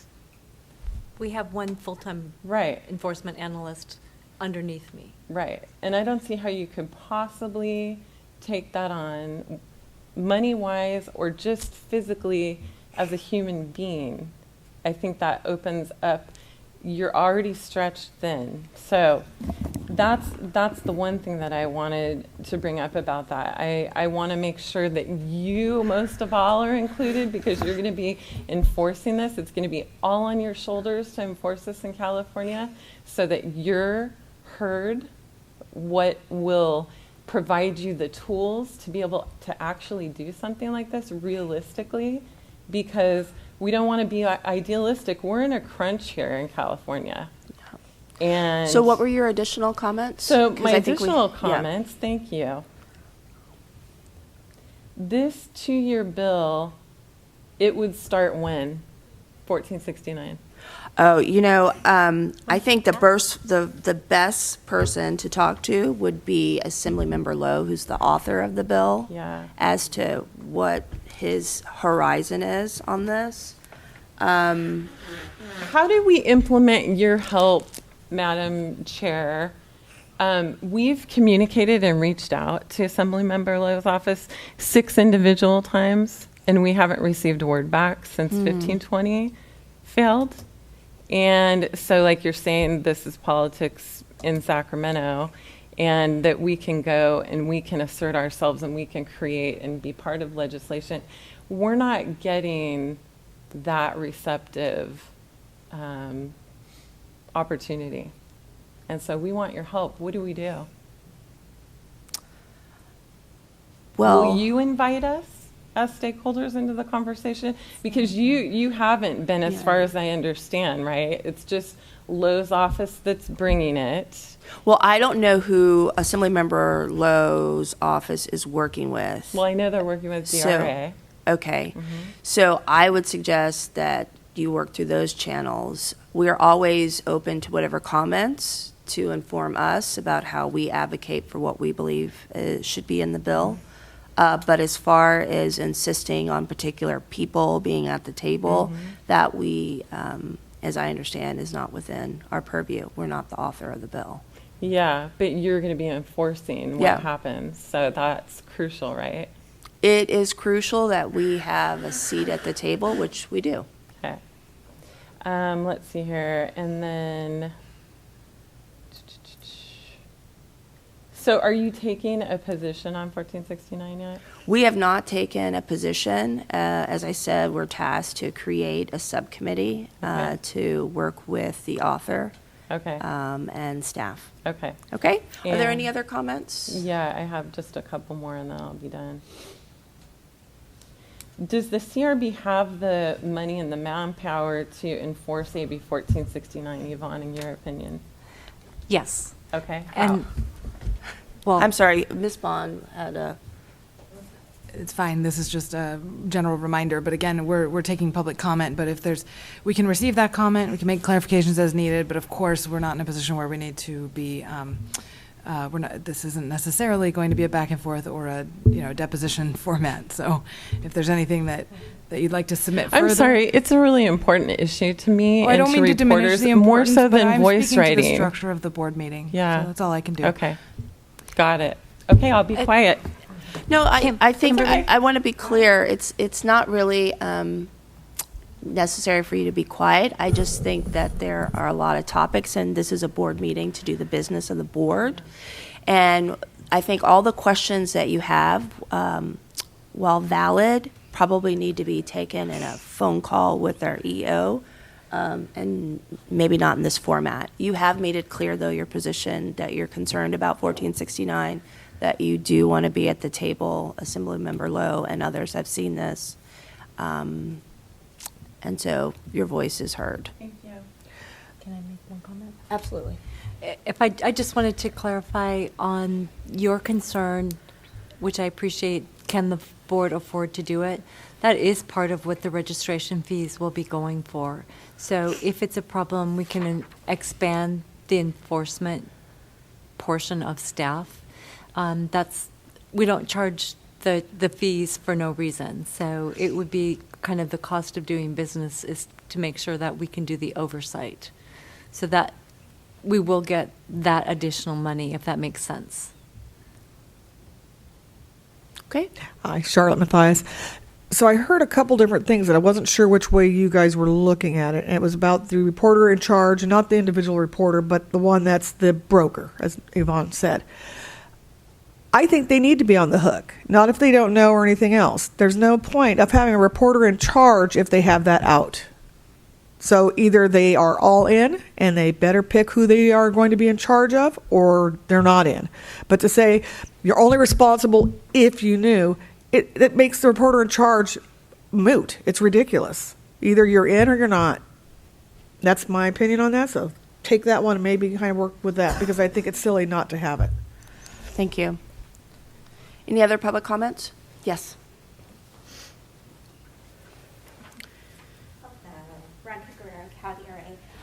I just want to thank you for the insight you've provided today. There have been so many questions, and to hear that the boards, thank you, Charlotte, to hear that the boards done their background and it's encouraging to me, and I just thank you so much for doing your research and for saying you have a seat at the table, so we know you're not going into this blindly and you're not being forced into something that is nefarious. I greatly appreciate your distinction, your clarification today on that issue. Thank you so much. Now, with that caveat, we do have a seat at the table, but again, we're not the author. And so they can choose to listen to everything we say and put it in, and they can choose not to.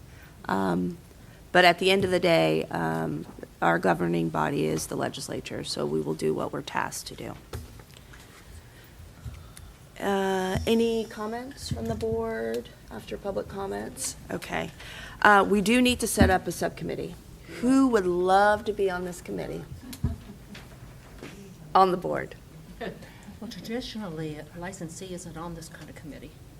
It is or is not? It's not. I mean, the last time the committee was formed. I think that was... It was like borderline conflict of interest. Oh, it's It was- considered a that's conflict of right. interest? It's, it was It because could if I wanted to go start my agency. the licensee in question had a firm, and so we just thought it would be cleaner to keep the licensee completely away from it. And do you feel that way now? Tony is not a firm owner. I don't. so- Tony, are you, Is there an issue, Ms. Spawn, with the licensee on the subcommittee? Well, and to clarify, this committee is tasked with developing your position, or they're tasked with having the legislature help to implement that position? Carry out the position. Carry out the business. So theoretically, all you're delegating is the discussions. You're not delegating any decision-making authority. You're not delegating any. That's it. You're making a decision and then they're carrying it out. So I don't see any concern for conflict in that issue, because they're only supposed to carry out what the board is intending. Yeah, and in this case, the licensee doesn't also own a firm. Does No, not. yeah. Currently own a firm. Oh, currently, yes. She has many Okay. years ago. Well, not that many, sorry. but she has nothing financially at stake. Sure, correct. Okay. Who would like to be on this subcommittee? I don't know enough, I mean, You will? Okay. I don't mind, since I've been doing this for a while, to be the other individual. Is that better? Oh. Just on the very end down there, since we have a hard time when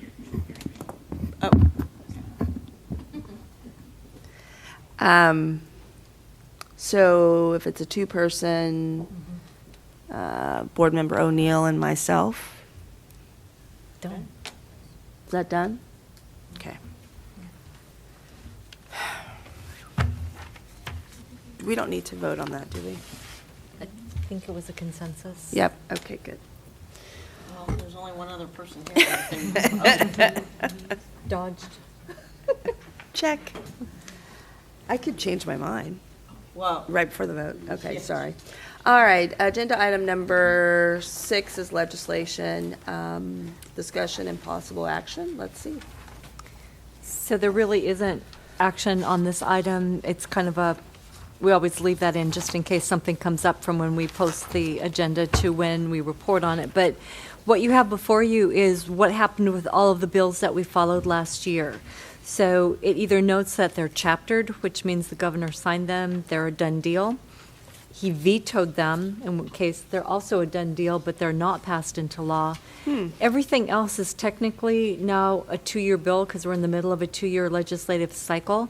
So it is technically true that they are now back in the water and can be taken up again next year. Some of them were not very successful and likely will go away.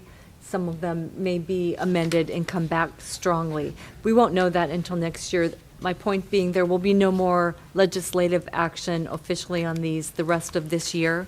So when the legislature comes back in January, then these things will take up and start moving again.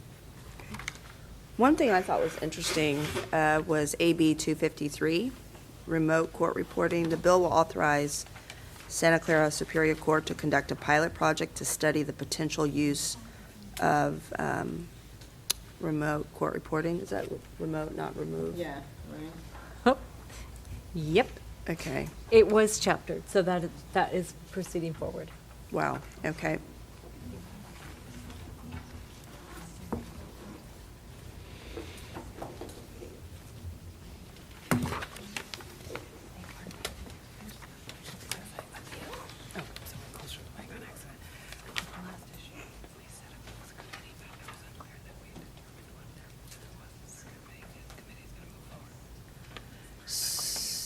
So,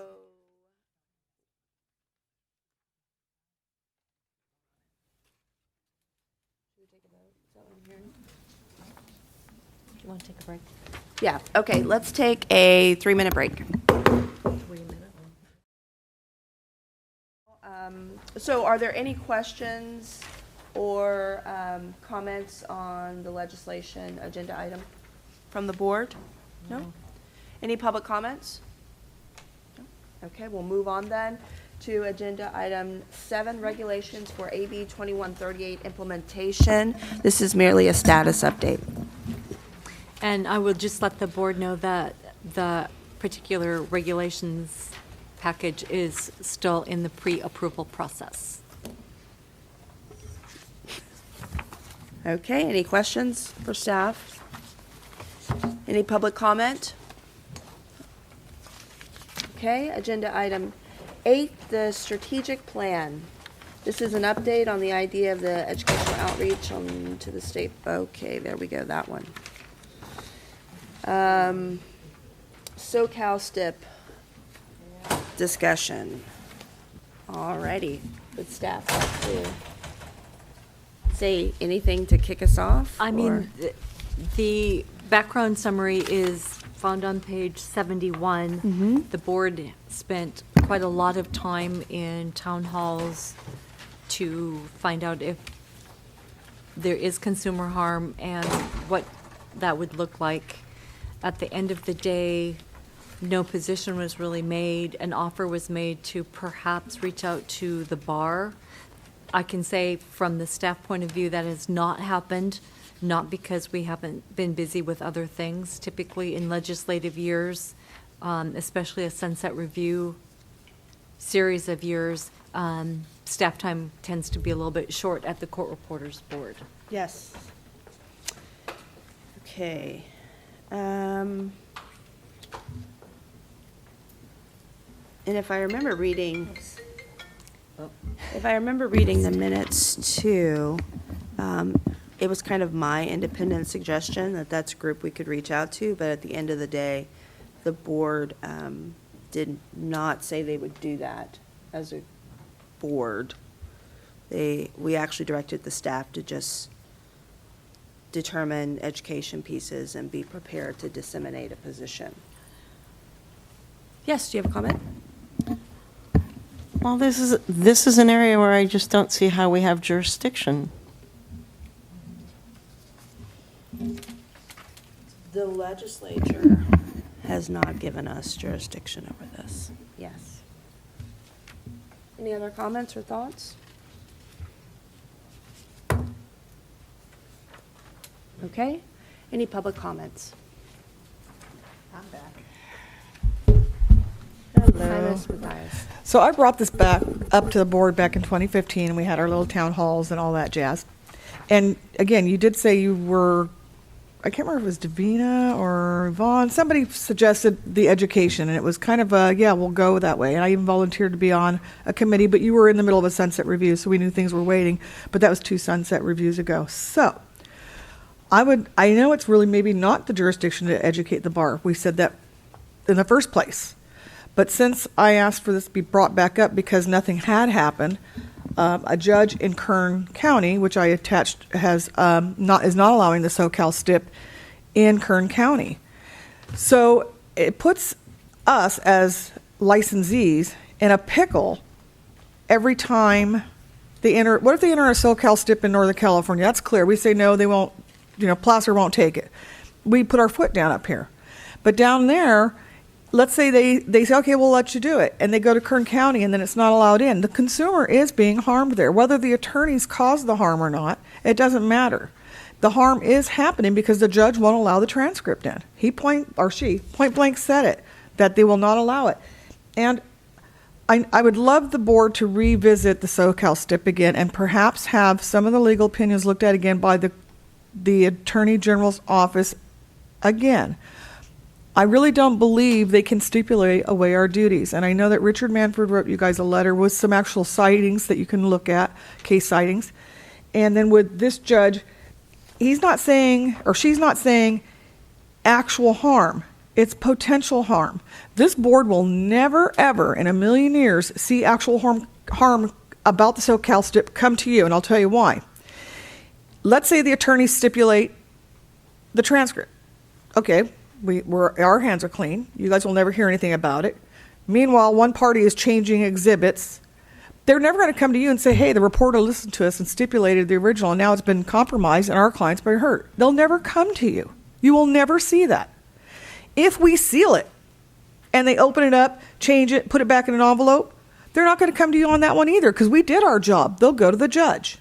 So we will never, ever be able to show you actual harm. And I don't believe that 2025 is written with the follow these laws and we're going to show actual harm. That's not it. It's written, and I believe if we could go back and try to get the intent of 2025, they wrote all those rules to protect the integrity of the transcript, which is in your purview. And I think that a lot of times when attorneys are trying, and maybe it's, I don't know if they're doing it on purpose, I don't think they know what we do, to be honest. I really don't think they know what we do. And they are eroding your jurisdiction of how the original is handled. And the original, the legislature put steps in there for us to seal it. They would not have done step A, B, C, D, E, F, and the reporter will send out the letter, and the reporter will seal the original if this one code says, or do all this instead. Why write all this? Just why write all the things we have to do if we can just say, each case the attorney will decide what to do? Because that's what the SoCal STIP is doing. It's saying we have all these great laws unless we say otherwise. And I don't believe that it says that. It says we shall seal the original. It does not say unless the attorneys agree over here on that. They talk about the manner of taking the deposition, whether it's audio, video, before Charlotte, before real time, all those things. Will it be outside the 75-mile rule? There's a whole lot of lists that they can do, but it doesn't say anything that happens after the deposition is done, and that is when the sealing happens.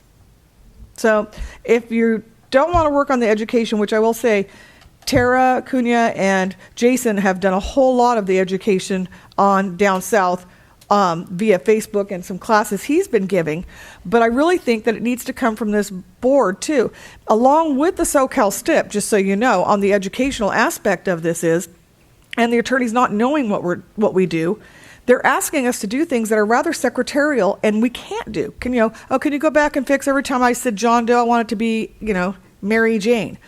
I would love to write what you wished you had said, but my job is to write what you say. Can you put a blank in there so they can fix that later? No, and they're doing that down south, left and right. I don't put blanks in my transcript. My transcript is what you said here to when you stopped. Their errata sheet is your blank. But they are crossing that line a lot, including I can't tell you how many times the attorneys say at the end of the deposition, what'd you think of that witness? Wasn't he a liar? I mean, they were asking us to do things like we're their secretaries, and a lot of that is the education. Yes, it may not be your purview, but whose purview is it then? The bar's not teaching them. They don't read 2025. They don't know what our duties are. They think we're secretarial staff. So if we can't educate them, then I think you need to look at the codes that you guys are truly in charge of and keep your authority. If you keep letting it erode, this board has no authority then. Thank you for your comment. Welcome. Thank you. I assume we're speaking on the STIP issue at this point, right? Correct. Oh, am I on? Okay. Yeah, in regards to the SoCal STIP, I think the key issue in regards to consumers and what we're really concerned about the most is that without having a sealed hard copy original being maintained in the proper custody of a non-biased party throughout the lifespan of that transcript, it opens up the door to make it rife for tampering with all the digital technologies, all of the computer programs that are very readily accessible to anybody at any law firm, okay? Where the problem really comes into play is through this STIP, number one, there's no compliance statewide throughout California. We have half of a state doing it one way because it's been accepted for 30 or 40 years. And then we have the other half of the state that's been in full compliance throughout that time.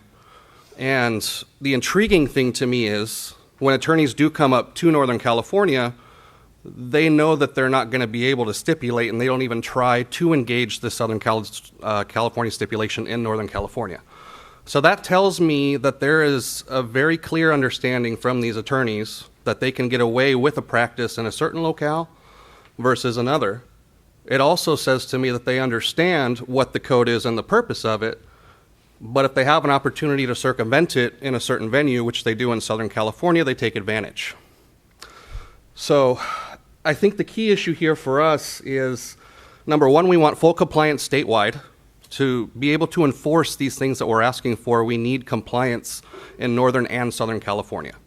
We're asking just that this board supports us in our plight to follow the code so that we can protect the original and ensure that it's always in the custody of a third-party, non-biased deposition officer, as opposed to being provided to a witness's attorney who has every reason in the world to modify and alter and change the testimony. And from a consumer protection standpoint, as a consumer, I'm not going to be aware that this is probably even going on, let alone the intricacies and the minutia associated with it. So in order to protect the public, I believe we have to put the parameters in place for the practicing professionals and ensure that they're adhering to the code in order to protect the public that is ultimately the one being affected by this. Okay. Thank you for your comments. Any other public comments? Yes.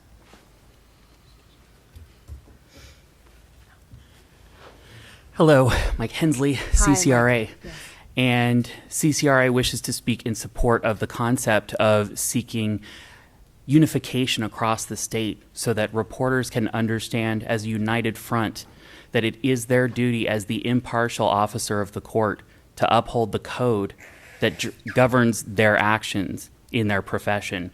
At this time, we have an opinion from the CRB that was issued in 2015, which some people are referring to, some people are not. CCRA is requesting respectfully that the CRB consider issuing an updated opinion to respond to the SoCal STIP in line with comments made by Jason so that we can all be on the same page, operate on the same front so that we can avoid inconsistencies in this practice to ultimately protect the consumer so that they are receiving a consistent service from the professional who is deemed the person to be impartial in the proceedings that they are engaged in. Thank you. Thank you for your comment. Any other public comments? Okay. It's back before the board. Any further comments or? No? I think I just want to let everybody know I appreciate your comments. At the end of the day, it's kind of an issue for the legislature.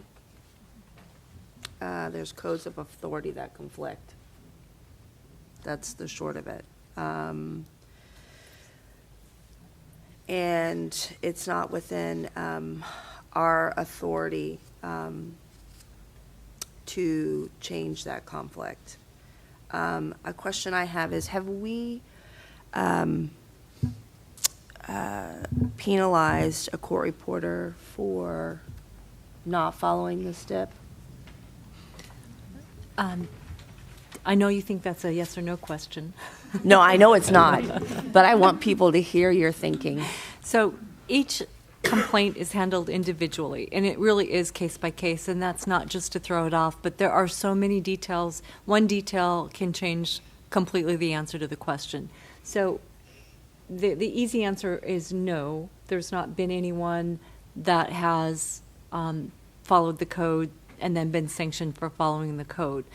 If there's a violation, it may be in conjunction with that, but it wouldn't be simply because of following the code.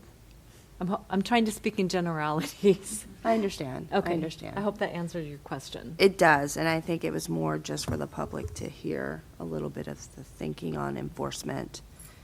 Any other thoughts? So,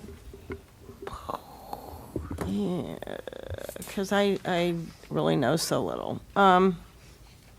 It's not clear to me how a complaint that about the SoCal step would hit us. I mean, where do we come in? So we have attorneys that complain that we the attorneys stipulated, and your court reporter, I'm complaining against the court reporter who is not following the stipulation.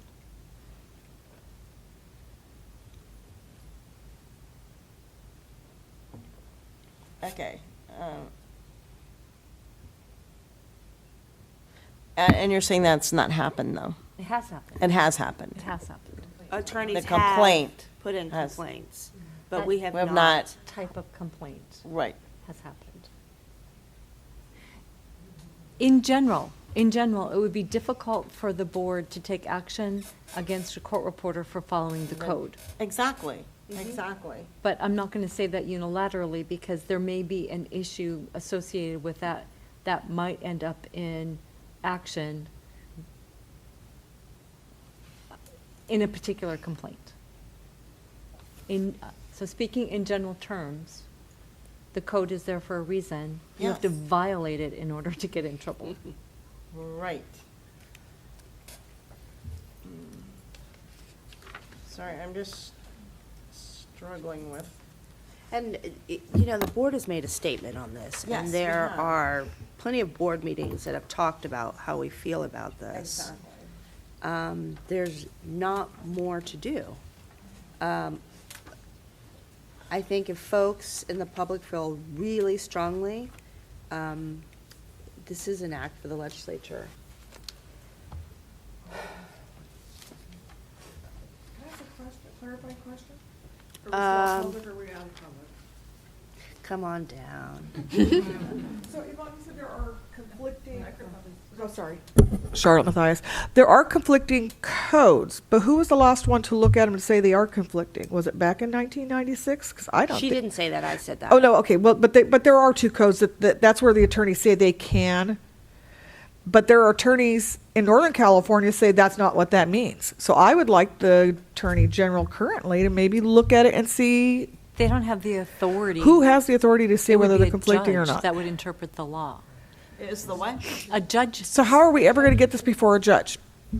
I know we want to do the back and forth. That's a better question for you. Go consult an attorney. Yeah. Right. So see what I'm saying? But this is your law. I mean, these are your codes that you're supposed to enforce as the board. Why would they tell us to seal it if it's not important to seal it? And I personally, if we're going to do some education at the bar, tell them to stip at the beginning, because then I'm not swearing them in and I'm not writing a word and I'm handing them raw notes because they can transcribe them because they're relieving me of my duty. Which duty are they relieving? I'm not Burger King. It's all of them or none of them. So this is an issue, and it really somehow has to be addressed. So it hasn't been addressed. It needs to be addressed. Attorney General people, somebody, this needs to be addressed. And what we've been doing for 30 years is not working. And Thank you for your comments. I would just say, and that's where it's key, if the judges will accept it or not. At the end of the day, you said there's the judge in Curtin County that said they must be sealed. There are many counties in Northern California that the judge wants the sealed original. There are judges in Southern California that wouldn't know what to do if you gave them a sealed original.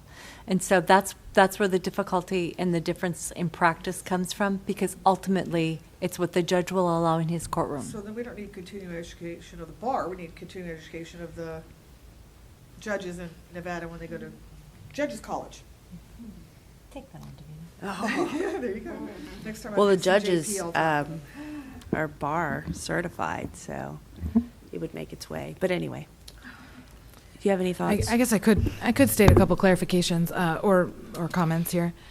So you bring up some good points, and I think actually this has been a running theme for a lot of the day, that just because an issue was important doesn't mean that that it's for the board to resolve or step in on.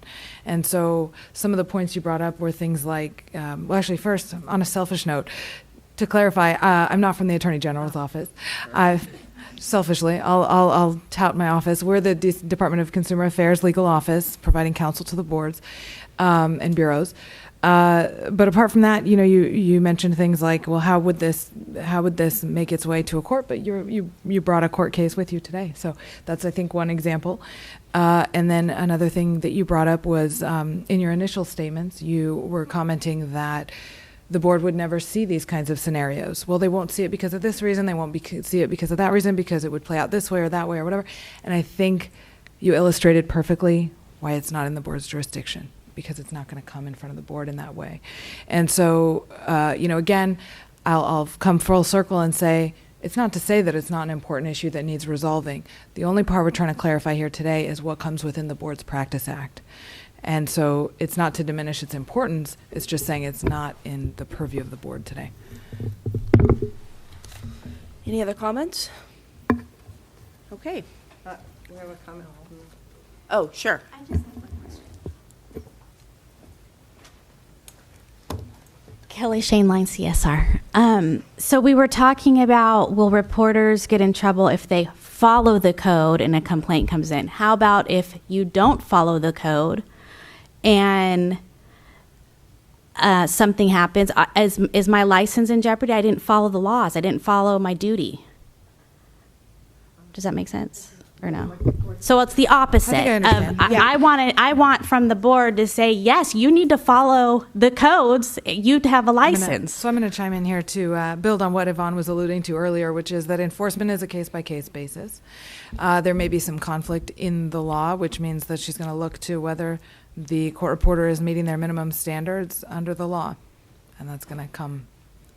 So maybe I should follow the laws, maybe I shouldn't. We'll just see if a complaint comes in. We're going to look at the consumer harm. So make your decision on how you're going to practice based on your knowledge of the law and how it's going to affect your consumer. You're there to protect the consumer. What do you think? Should I follow the law? Thank you.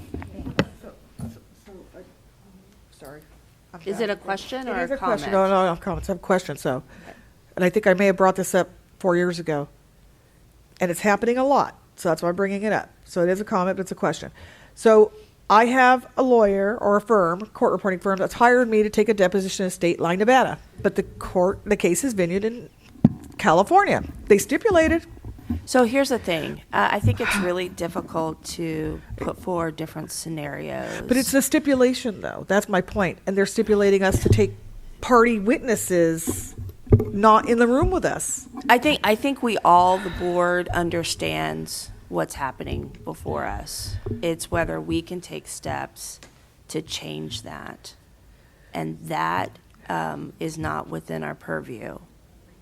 Am I misunderstanding that? No, that's correct. And I think when we're getting to the more granular questions, ultimately the board doesn't provide legal advice to the public. That's something for you to consult with your own counsel, take a look at the laws, and determine what their determination might be, and advocate that position. If that's the case, it sounds to me like the I guess, target, for lack of a better word, of education might be members of associations and licensees, that to say what they accept and what they need to do, but that's not for the board and that's not for me to weigh in on. So follow the law unless they all enter into that one law, which I think I'm requesting. Actually, I'm going to pardon my interruption. I'm going to interrupt you right there because there's no unless. The question of following the law is going to come from, you're consulting your own counsel or that kind of thing. So we're not saying anything about whether or not to follow the law or which laws to follow. We're saying we don't give legal advice to the public. Okay. We're saying meet your minimum standards as a licensee. And we're saying it's not our purview to educate others on what a judge in the future, what she may determine, much like, for example, the Kern Court judge did. Right, I'm almost wishing a judge would sanction me to do the STIP so we could bring it here. I honest to God wish I could get one And to you know, do I it. think that's a great example where it still wouldn't come here. It would go to court.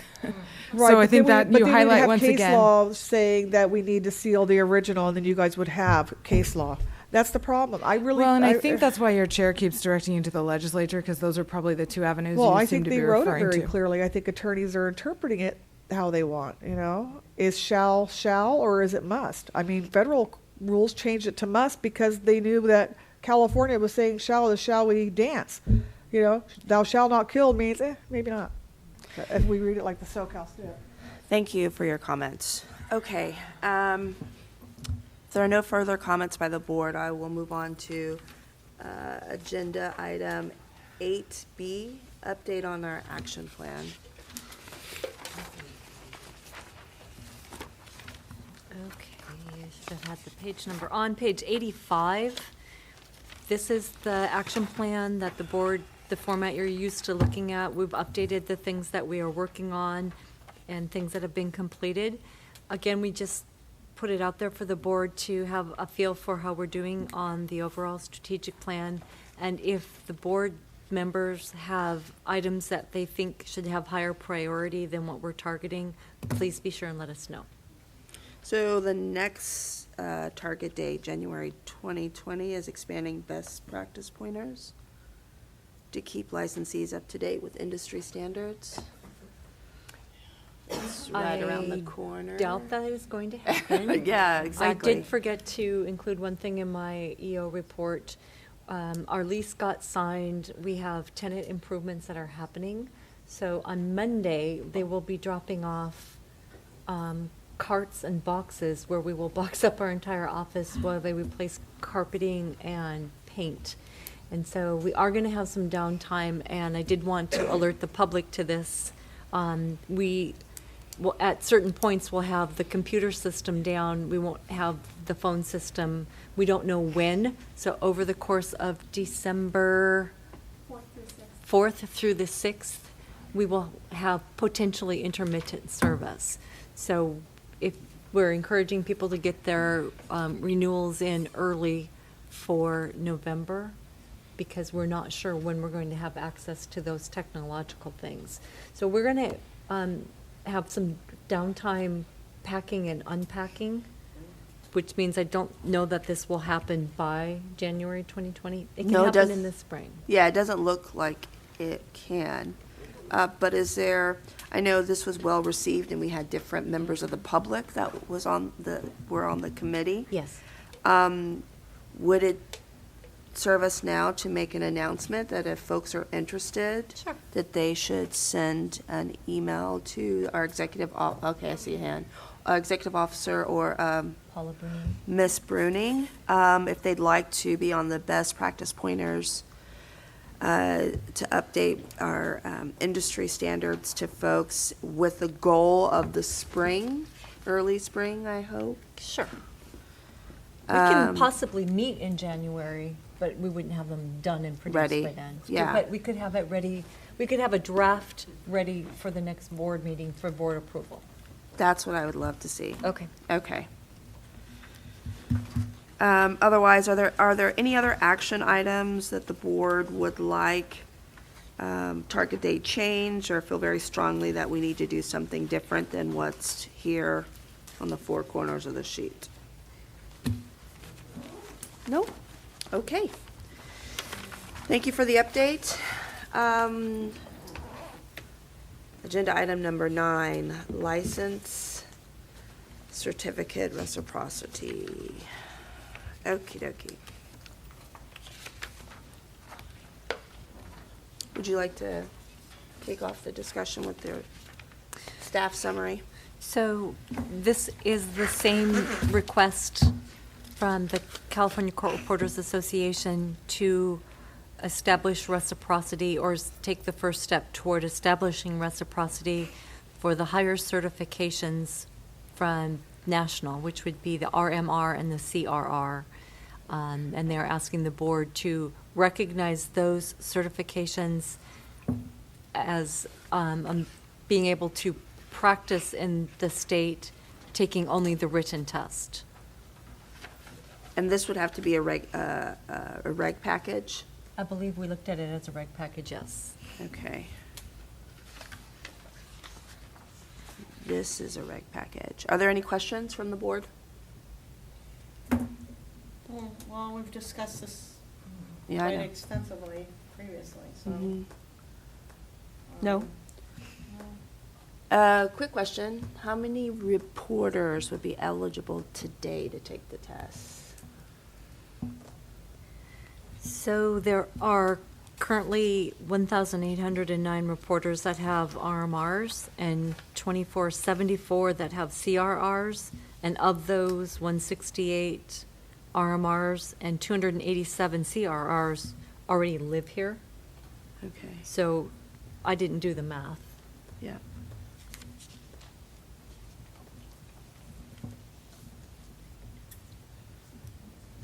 I would point out that it is not an expensive test to take, that this pool of candidates are eligible to take the exam. And the cost of the exam is $40 to apply and then $25 for each section. They would have to pay the same 40, they would have to pay the same 25 for the two written. They're saving $25 by not taking the practical portion. So there's really no barrier. I don't to these believe there's a folks taking the financial test barrier today. of the cost of the test. Whether there's a financial barrier to the cost of living in California, that's not going to change. Yeah, so the $200 test fee is not a substantial It's burden. actually a $25. Oh, 25, sorry. Because you're still saying they have to take the written. Yes, okay. Any public comment on this item?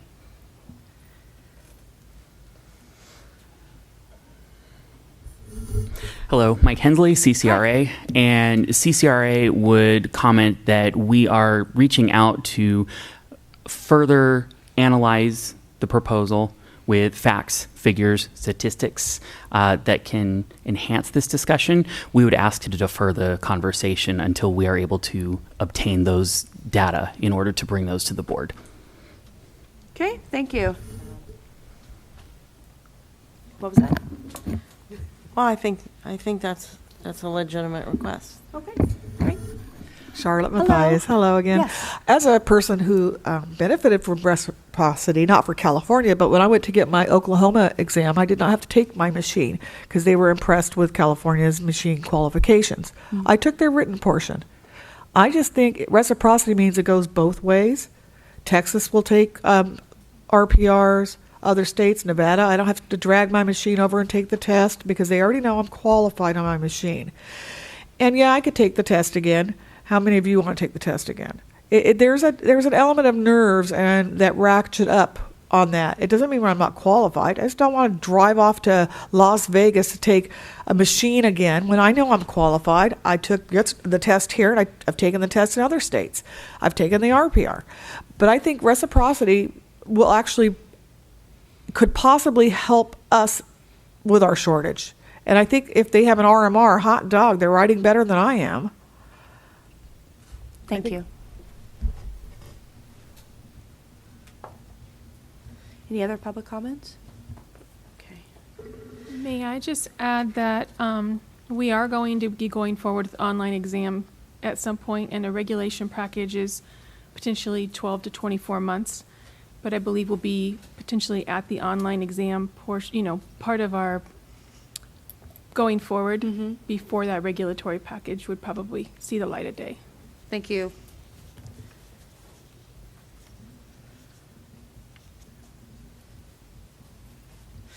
Okay, any other comments, thoughts? This is the time for us to determine how we're going to move forward.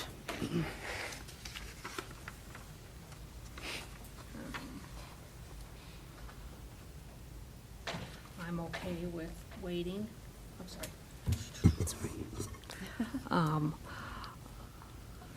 I'm okay with waiting to get more statistics. I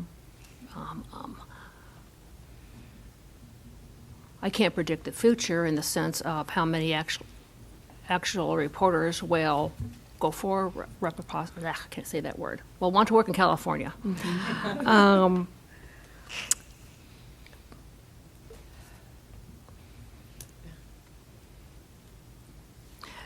So, Ms. Bruning, what you're saying is that with the comments you just made, that to go to regulatory on the item we're discussing right now is not going to happen right away because we're already doing another regulatory? No, just as its own animal, the regulatory packages take 12 to 24 months. It's been our experience. Do you agree, Ms. Finner? Yes.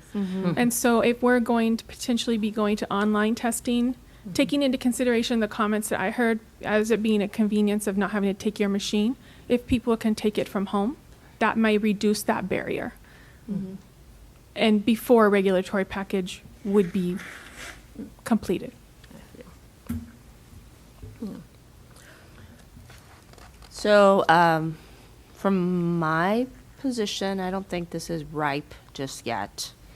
I don't think, there aren't barriers to folks taking this test right now.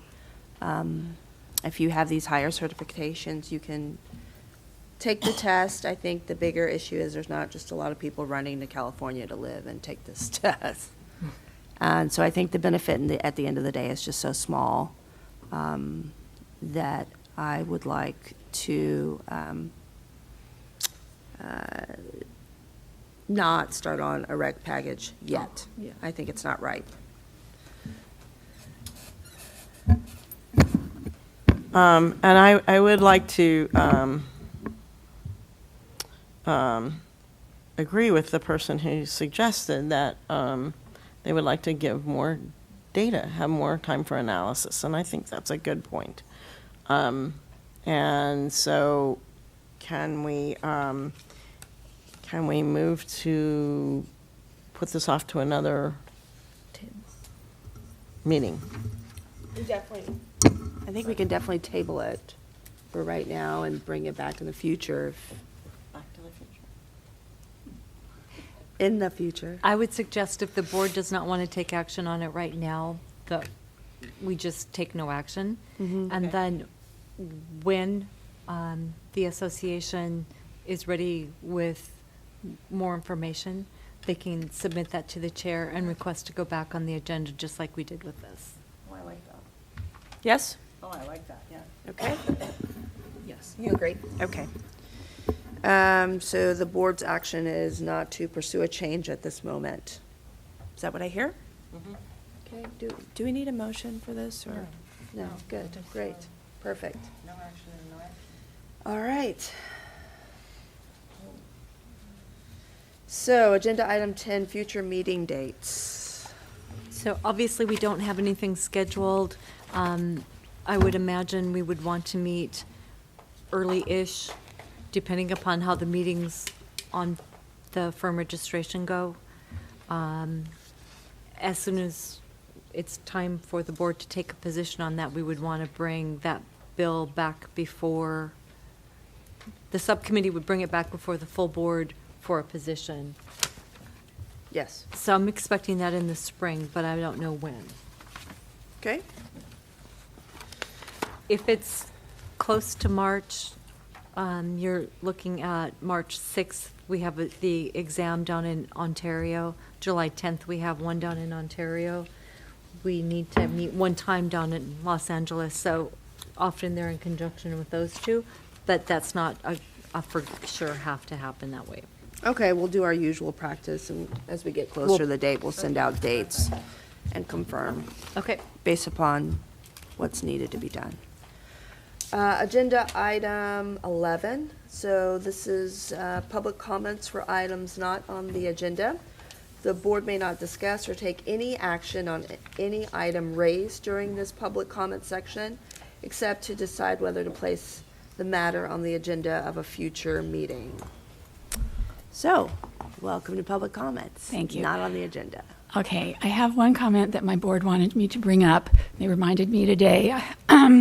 We were talking about laminating our CSR license and showing them to the attorneys because like the interpreters have to do, so that we can prove, so the attorneys know that we're a real certified shorthand reporter. And we've talked about that, and I don't know how this would be, like maybe a best practice, or, you could put something. I mean, we just think that would be a good idea Okay. because of what's going on right now with our profession. Thank you. Okay, thank you for those comments. Any additional comments?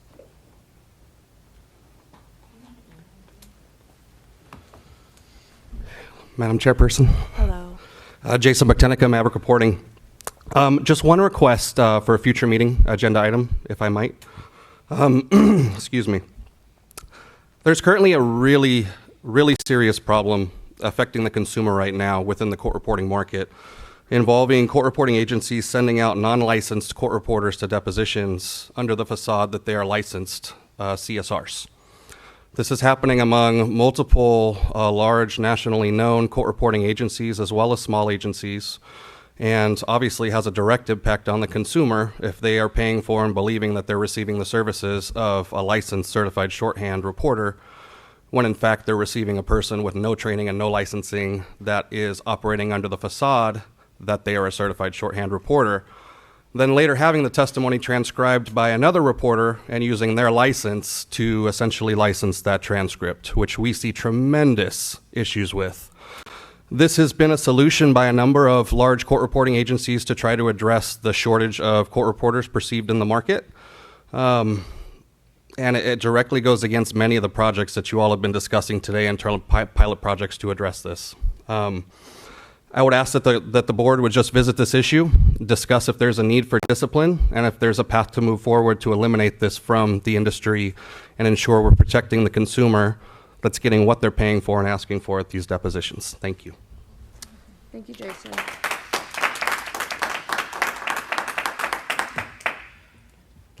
Yes, go ahead. Jason, I would encourage you to give me a call so that I can talk with you directly. Absolutely. On enforcement and complaints. I'd be happy to. Thank you. All right. Any other public comments? No. Okay. And we have no items for closed session. All right, so agenda 12, closed session is open and close? Closed and closed. Close and close. All right, so meeting adjourned. Thank you.